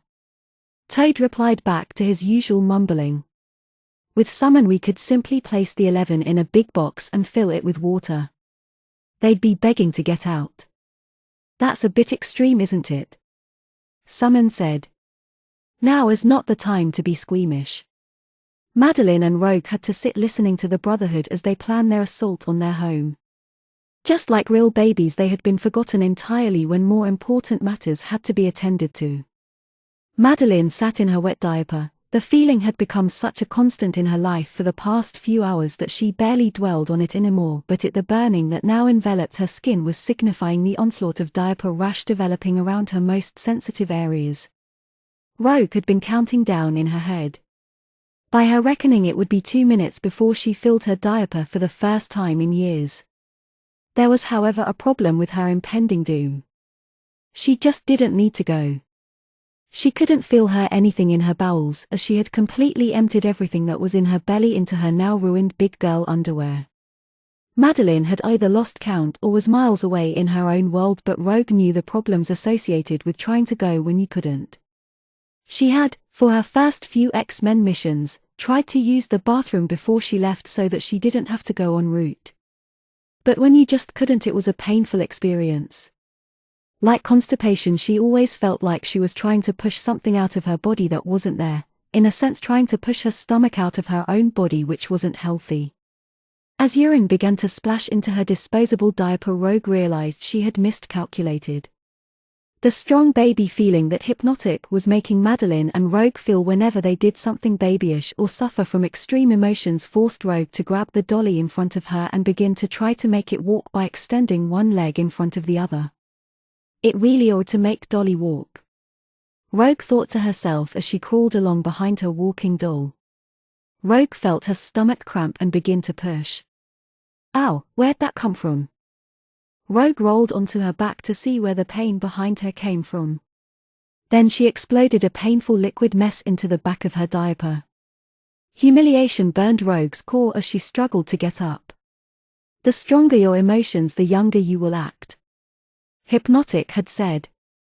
Rogue's thumb caught her attention, and blushing furiously, her face also reddened with her diaper exertions, Rogue caught her thumb with her lips and began to suck her thumb. Madeline looked over to Rogue. She had watched what she had been doing and had seen Rogue soiling herself. Like we are supposed to do every 20 minutes. Madeline thought. But then why haven't I? An alarm sounded. What's going on? Avalanche said, looking at the security monitors expecting to see an intrusion. Oh, it's nothing. Jean said. It's a poopy alarm. One of the babies has just filled her diaper and the other has 3 minutes until she does the same. The brother had turned to the cube. It's Rogue who is poopy, Jean announced. How can you tell? Toad asked, sniffing the air. Because she is sucking her thumb, Hypnotic informed Toad. Toad looked suspicious, not knowing the connection. Jean meanwhile had approached the cube with Summon. Summon extended her left hand and pointed to the center of the cube. The all-too-familiar puff of black smoke cleared to reveal a musical potty with several wires sticking out of it. Time to show us if you can be a big girl, Madeline, Jean informed her. A timer appeared on the potty, as did a plexiglass lid that would prevent it from being used. Now all you have to do is defeat the baby-proof lock and make your mark as a child, Jean explained. The potty turned and behind it was the game of putting blocks through the right-shaped holes.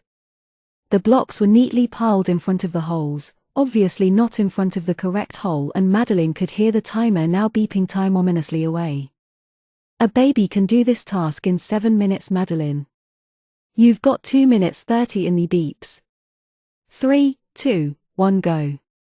Madeline sprinted to the blocks, but she quickly slowed into a waddle because she became too excited, and Madeline realized the plan. They were planning to use her strong emotions as she got close to achieving her goal to turn her into a baby, preventing her from achieving the goal. Well, she wouldn't let that happen. Madeline would just keep calm and do the job quickly and efficiently. As Summon whispered this information to Hypnotic rather than looking worried, Hypnotic smiled. This is what I wanted, Hypnotic whispered back. Madeline remembers about the emotions making her act like a baby. But I made her deliberately not know about acting more like a baby by doing baby things. So, Summon breathed. She is playing a baby game. I have already told that. It should be enough to delay her long enough for us to get a good show. Madeline found she had 2 other problems to deal with as well as keeping calm. The first was that she was still tied to the support and couldn't jerk forward with the shapes, which were as big as her torso, because her tail would tighten and she would be unable to reach the holes. The second was her rounded pommel gloves. These would limit her ability to pick up the shapes and generally frustrate her if she dropped the shape. Taking a deep calming breath, Madeline picked up the star shape. 2 minutes left, Jean said from behind the potty. Madeline pushed the star shape through the hole and felt a surge of triumph. I picked up the rectangle and put it through the rectangle. Ole, Madeline thought, her mind beginning to deteriorate. Next triangle into triangle. Wound in. Madeline saw that this was her last shape. How wrong?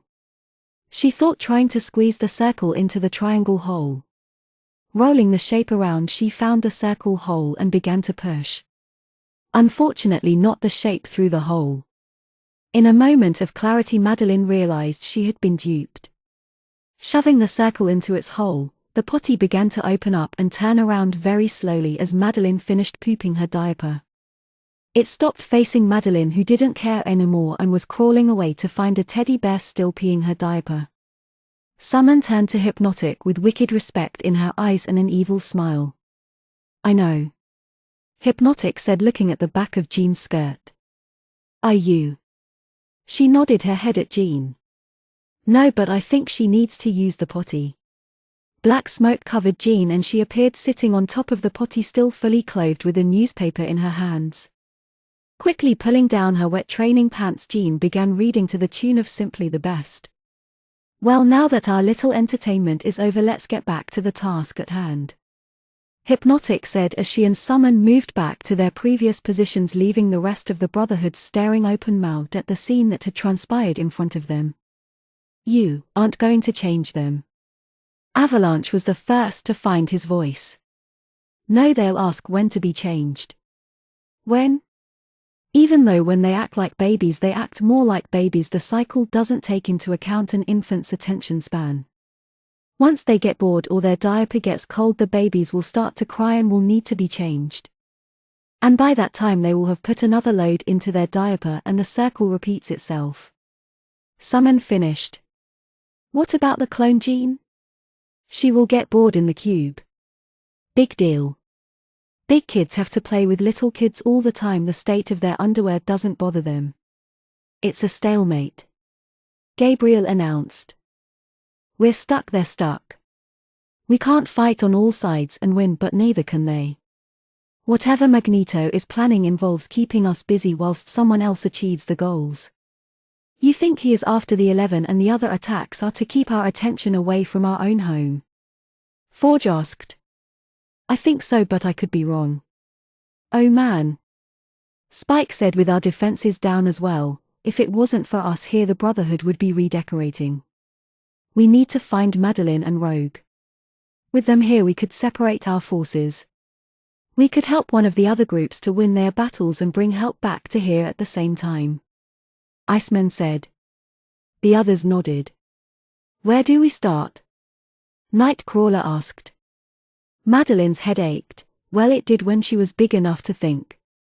Her thoughts drifted to her and away from her so quickly that it was hard to focus on anything except what Jean put in front of her. Sometimes she understood what Jean was saying to her, but others. Madeline and Rogue were lying on their backs with Jean rocking their feet. She was moving at different speeds, keeping the messy babies entertained and keeping pressure on their diapers to make the babies sweat.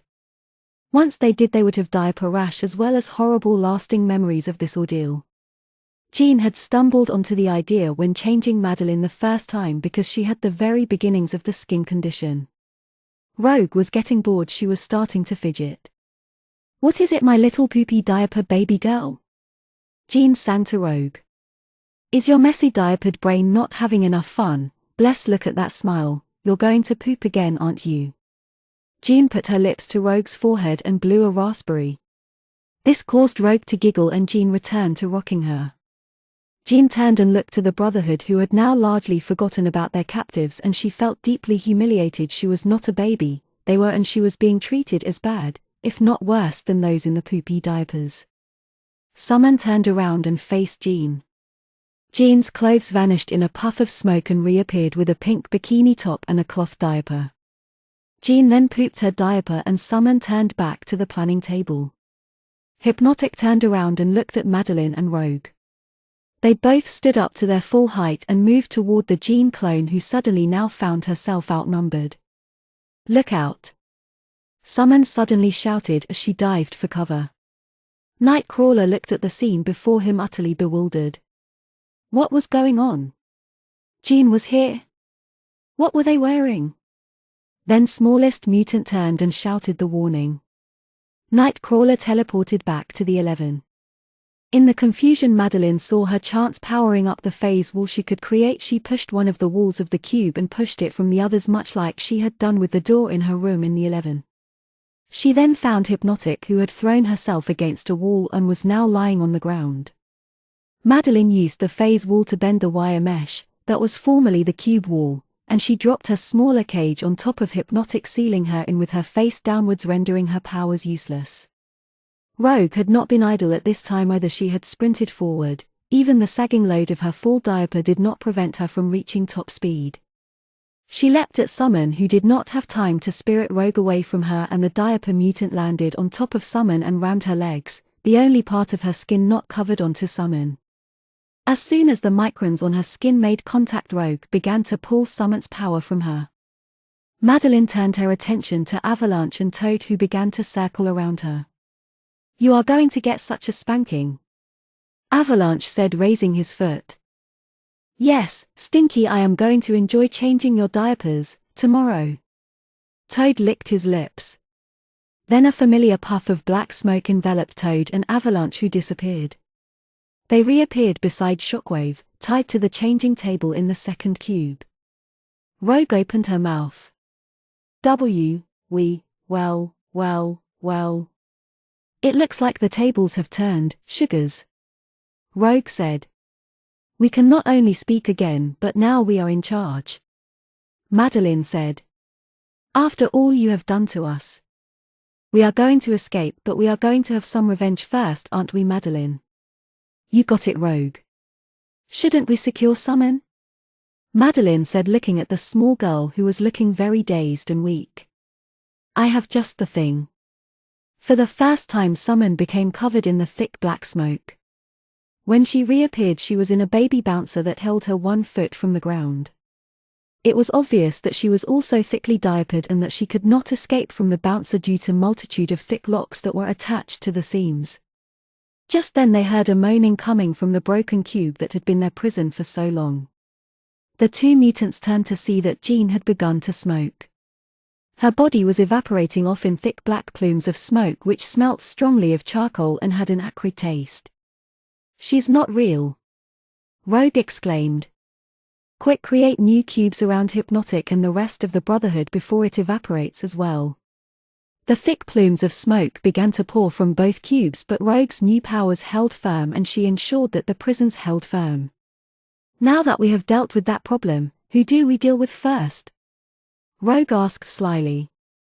"We have to go and rescue them," Gabriel said. The argument had been raging since Nightcrawler had returned. "Yes, but how can we attack if one of them can hear our thoughts and hear us coming?" Iceman asked. "We have Kurt teleport us in and then we attack them quickly." "So I teleport us in, bam, we get put in a cage like Madeline and Rogue because we are standing all together, no?" Nightcrawler pointed out. "Okay, let's give them more time. I'm sure that they have a plan to try and escape in motion.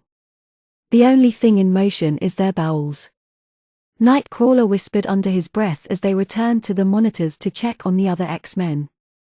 "Now then, honey, it's time for a better outfit," Rogue said, pointing her finger at Hypnotic. Black smoke filled her cage.